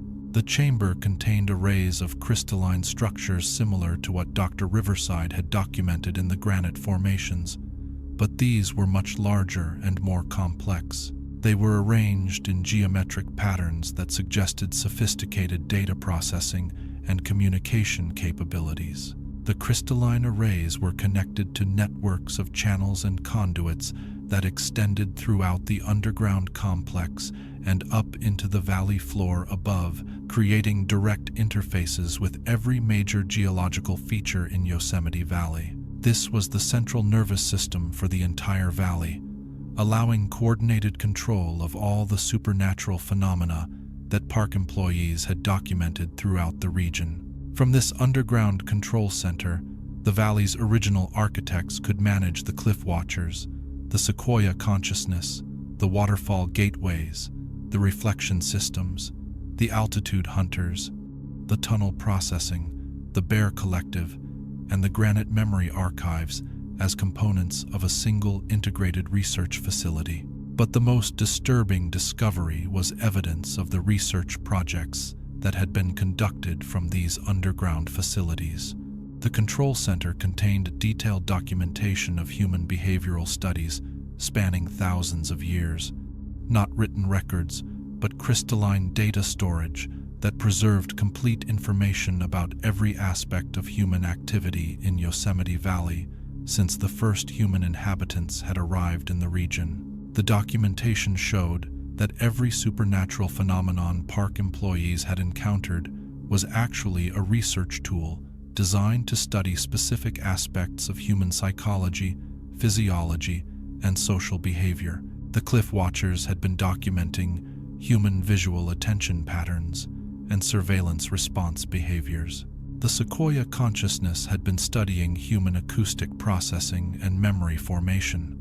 The waterfall collectors had been researching human dimensional perception and reality anchor points. Each supernatural system was generating data about different aspects of human experience, feeding information back to the underground control center where it was analyzed and used to develop increasingly sophisticated human management protocols. But the research hadn't been conducted by random alien visitors or interdimensional entities. The documentation showed that Yosemite Valley had been constructed by an advanced terrestrial civilization that had achieved technological sophistication far beyond contemporary human capabilities. They were the original inhabitants of this region, but not primitive hunter-gatherers or early agricultural societies. They were a highly advanced technological civilization that had developed science and engineering capabilities that contemporary humans were only beginning to approach. The underground facilities contained evidence of technologies that manipulated matter at the molecular level, controlled geological processes with precision, and interfaced with biological systems in ways that allowed for direct control of living organisms. These weren't supernatural abilities. They were advanced sciences that had been perfected by a civilization that had achieved technological development thousands of years ahead of contemporary human progress. But something had happened to this advanced civilization. The control center contained records of a catastrophic event that had forced them to abandon surface operations and retreat to underground installations throughout the Sierra Nevada region. The catastrophe hadn't been natural disaster or warfare with other civilizations. It had been environmental contamination caused by the arrival of primitive human populations whose biological and psychological characteristics were incompatible with the advanced civilization's technological systems. Early human inhabitants had carried parasites, diseases, and psychological patterns that disrupted the advanced civilization's ability to maintain their technological infrastructure. The contamination had spread through their networked systems, forcing them to shut down surface operations and retreat underground. But they hadn't abandoned their research programs. Instead, they had modified their approach, using automated systems to continue studying human behavior while minimizing direct contact that might cause further contamination. Yosemite Valley had been redesigned as a controlled research environment where human subjects could be studied through remote observation and manipulation, allowing the advanced civilization to continue their research programs without exposing themselves to biological or psychological contamination from primitive human contact.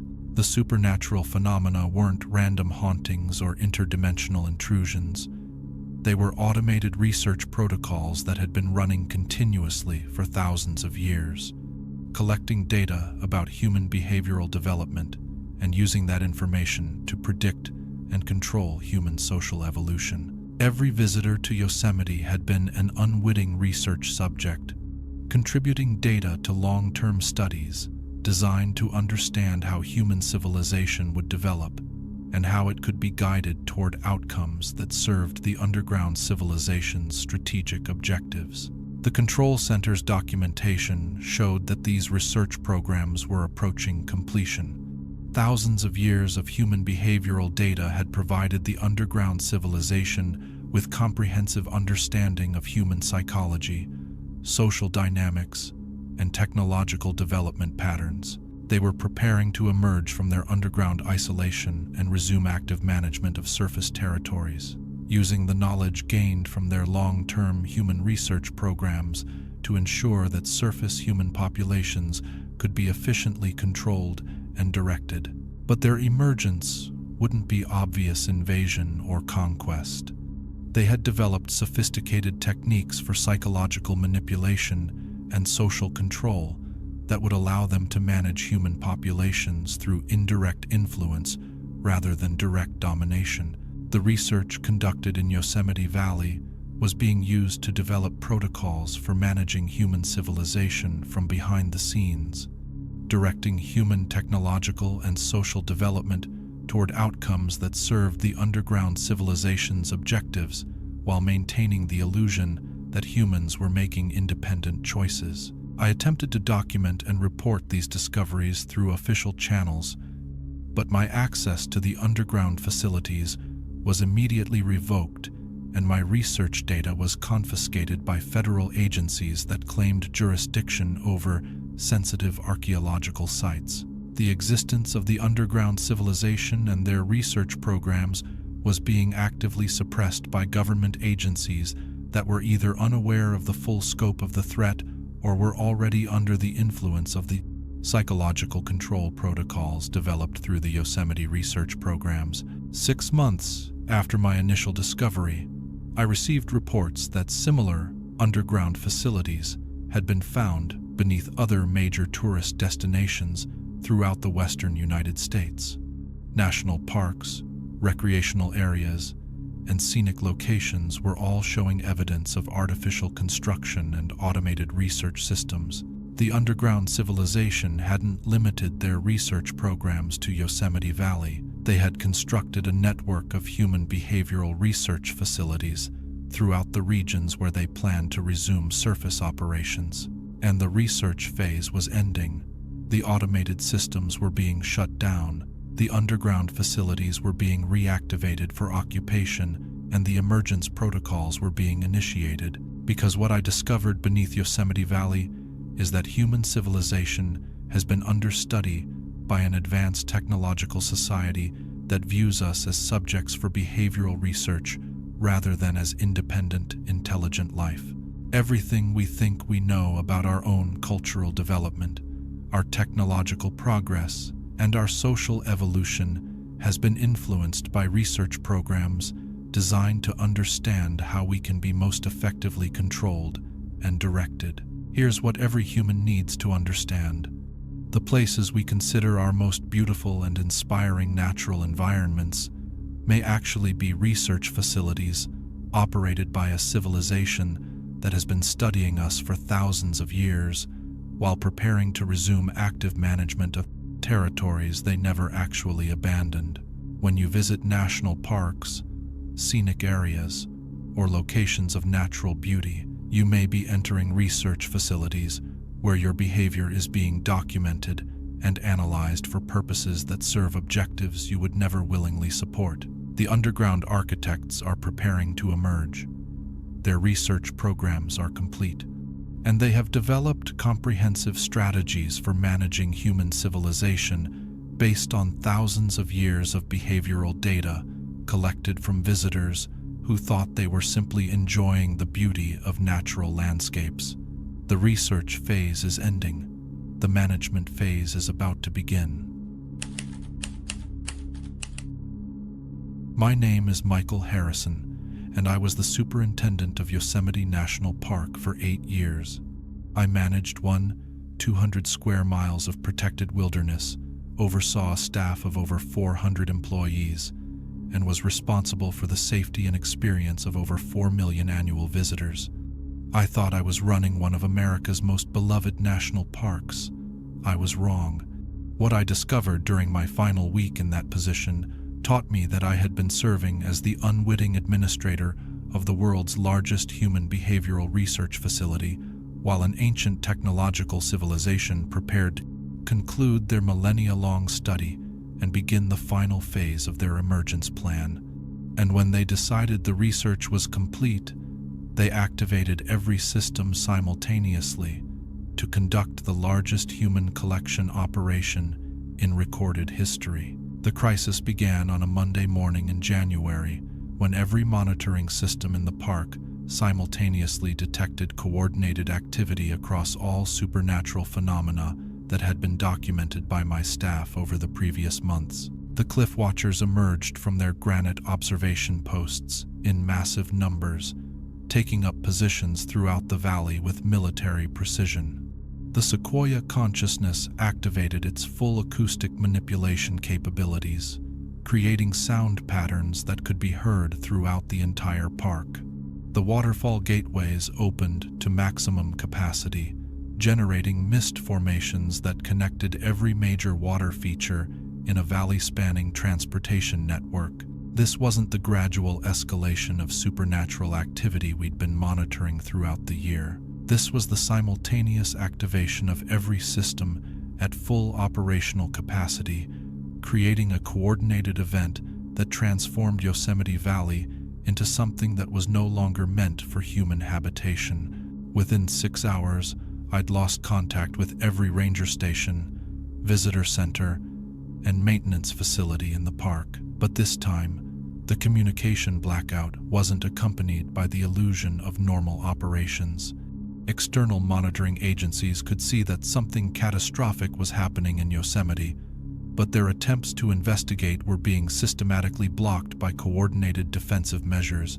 Aircraft approaching the park encountered atmospheric anomalies that forced them to turn back. Ground vehicles experienced mechanical failures at the park boundaries. Communication signals were being actively jammed by sources that couldn't be located or identified. Yosemite National Park had been sealed off from external oversight, creating a controlled environment where the final phase of the ancient civilization's operations could be completed without interference. I gathered my remaining staff, 15 people who had been on duty when the full activation began, at the Emergency Command Center in Valley Operations. But as we tried to assess the situation, it became clear that we weren't dealing with random supernatural phenomena anymore. Everything was coordinated, everything was purposeful, and everything was building towards some kind of massive collection operation that would affect every human currently in the park. Through our remaining surveillance systems, we could see visitors throughout the valley responding to the supernatural activation with behaviors that suggested they were no longer operating under their own conscious control. Families abandoned their normal activities and began walking in formation toward predetermined gathering points. Solo hikers emerged from remote areas and joined coordinated movements toward central collection sites. Even visitors who had been sleeping in hotels and lodges walked out of their accommodations and joined the systematic migration toward locations where the supernatural systems converged. The tunnel processing, Bear Collective, and Granite memory systems were working together to direct human movement with precision that indicated complete psychological control over every person in the park. But this wasn't the gradual manipulation we documented throughout the year. This was mass harvesting, using every supernatural system simultaneously to collect and process thousands of human subjects in a single coordinated operation. From our command center, we could see the scope of the collection process through various monitoring systems. The cliff watchers were conducting final surveillance sweeps, documenting every human in the park and directing them toward optimal collection points. The sequoia consciousness was broadcasting acoustic signals that overrode conscious thought and replaced it with programmed behavior patterns. The waterfall gateways were generating transportation networks that could move collected humans to processing facilities that weren't visible on the surface but were clearly operating at massive scale beneath the valley floor. Every supernatural phenomenon my staff had encountered individually was now functioning as a component of an integrated human harvesting operation that was designed to collect and process the entire human population of Yosemite Valley in a single coordinated event. But the most disturbing realization was that this wasn't random abduction or hostile invasion. The collection operation was being conducted with scientific precision, suggesting that it served research purposes rather than simple predatory objectives. The humans being collected were being sorted and categorized according to criteria that appeared to be based on the behavioral data that had been gathered through months of supernatural observation and manipulation. Families with children were being directed to different collection points than solo travelers. Visitors who had shown specific psychological or physiological characteristics during their exposure to supernatural phenomena were being separated into specialized processing streams. The ancient civilization wasn't just collecting humans randomly. They were conducting a selective harvest based on thousands of years of research data, choosing specific types of human subjects for purposes that served their scientific and strategic objectives. As the collection operation continued, the underground facilities that Professor Clearwater had documented began to reveal their true scope and function. The valley floor opened at dozens of locations, revealing access points to underground installations that were much larger and more sophisticated than anyone had realized. The facilities weren't just research centers or control rooms. They were massive processing and storage complexes designed to accommodate thousands of human subjects for extended periods. The underground civilization had been preparing for this collection operation for decades, building infrastructure that could handle large-scale human processing and management. But the most shocking discovery was that the collection operation wasn't limited to Yosemite Valley. Through our communication intercepts, we learned that similar operations were being conducted simultaneously at national parks, wilderness areas, and scenic locations throughout the western United States. The underground civilization wasn't just emerging in Yosemite. They were conducting coordinated collection operations across their entire network of research facilities, harvesting human populations from every location where they had been conducting behavioral studies. This was the conclusion of their research phase and the beginning of their active management of surface territories. They were collecting the human subjects they needed for their next phase of operations, while eliminating potential resistance from populations that might interfere with their emergence plans. By the second day of the operation, over 3,000 park visitors had been collected and transported to underground processing facilities. The surface areas of Yosemite Valley were being systematically cleared of human presence, leaving behind only the infrastructure and equipment that the underground civilization found useful for their purposes. My remaining staff and I realized that we were witnessing the end of Yosemite National Park as a location for human recreation and the beginning of its function as operational territory for a technological civilization that viewed humans as research subjects and resource materials. We attempted to escape the park and report what was happening to external authorities, but every exit route was blocked by coordinated supernatural systems that prevented human departure while allowing the collection operations to continue. The Bear Collective had established perimeter security that prevented ground vehicle escape. The atmospheric manipulation systems were creating weather conditions that made aircraft operations impossible. Even communication attempts were being actively jammed by sources that could detect and block any technology we attempted to use. We were trapped in a park that was being systematically converted from human recreational facility to operational base for a civilization that had completed their research phase and was beginning active occupation of surface territories. On the third day, representatives of the underground civilization emerged from their facilities to conduct direct communication with the remaining park staff. They weren't the primitive cave dwellers or mystical entities that folklore might suggest. They were clearly representatives of an advanced technological civilization with equipment and capabilities that exceeded contemporary human science by centuries or millennia. But they were also obviously related to human evolutionary lines, suggesting that they were an advanced branch of terrestrial development rather than extraterrestrial visitors. Superintendent Harrison, their spokesperson, addressed me with casual familiarity. Your administrative services during our research phase have been noted and appreciated. The data collection operations you inadvertently supervised have provided valuable insights into contemporary human, social, and psychological patterns. The being gestured toward displays that showed real-time data from collection operations throughout their network of facilities. Every human who had been processed through their systems was being tracked and analyzed with technological capabilities that made our most advanced systems look primitive. The research phase is now complete, it continued. We have sufficient data to proceed with surface reintegration and active management of human populations throughout our operational territories. Your species' occupation of our ancestral lands is being concluded, but your contribution to our research programs qualifies you for continued existence in modified capacity.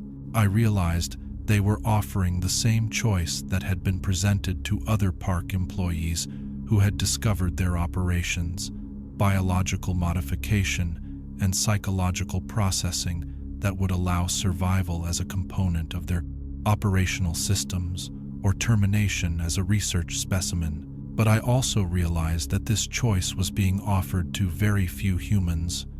The vast majority of collected subjects were being processed for purposes that didn't include continued conscious existence. What happens to the people you've collected? I asked. They serve the purposes for which they were selected, the being replied. Some provide biological materials for our technological systems. Others serve as test subjects for social management protocols. A few are preserved for ongoing research programs. All contribute to our objectives according to their optimal utility profiles. I understood that I was looking at the conclusion of human independence on a significant portion of the North American continent. The underground civilization wasn't just emerging from isolation. They were actively reclaiming territories they considered their ancestral homeland, and they viewed contemporary human populations as temporary occupants whose presence could be terminated when it no longer served research purposes. The collection operation continued for 7 days, during which time every human visitor and employee in Yosemite National Park was either harvested for processing or offered modified survival as operational components. I chose a third option. I activated the park's emergency broadcast system and transmitted everything I had witnessed on every emergency frequency I could access, hoping that some external agency would receive and act on the information before the underground civilization could complete their expansion to other territories. The transmission lasted only minutes before their jamming systems blocked it, but those minutes contained detailed documentation of their operations, their technological capabilities, and their strategic objectives for managing human populations throughout their network of territories. When I completed the transmission, the underground civilization's representatives seemed more amused than concerned. "Your warning has been received by several human governmental agencies," the spokesperson informed me. "But those agencies have been receiving similar reports from collection sites throughout our operational network. They lack the technological capabilities to investigate or respond to the scope of our emergence operations." I was allowed to leave Yosemite Valley, possibly because they respected my choice to warn others rather than save myself, or possibly because they knew that no human authority possessed the capabilities necessary to interfere with their operations. When I looked back from the park boundary, Yosemite Valley appeared completely normal. Beautiful mountain wilderness that would continue to attract human visitors who had no idea that they were entering operational territory controlled by a technological civilization that viewed humans as subjects for study and materials for processing. But I knew the truth. Behind the maintained illusion, Yosemite National Park had been converted to its original function as operational territory for a civilization that had spent millennia perfecting their understanding of human behavior and developing strategies for managing human populations according to their own objectives. The research phase was complete. The collection operations had provided them with the human subjects they needed for their next phase of development, and their emergence into active surface operations was proceeding according to plans that had been developed through thousands of years of careful study and preparation. Take this warning seriously. The places we consider our most beautiful and inspiring natural environments may actually be operational territories controlled by a technological civilization that views humans as temporary occupants whose presence is tolerated only as long as it serves research purposes. If you have plans to visit national parks, wilderness areas, or scenic locations where unusual phenomena have been reported, understand that you may be entering territories where human independence has already been terminated and where your presence will serve purposes you would never willingly support. The ancient architects have emerged. Their research is complete, and they have begun active management of territories they never actually abandoned. The final collection is just the beginning.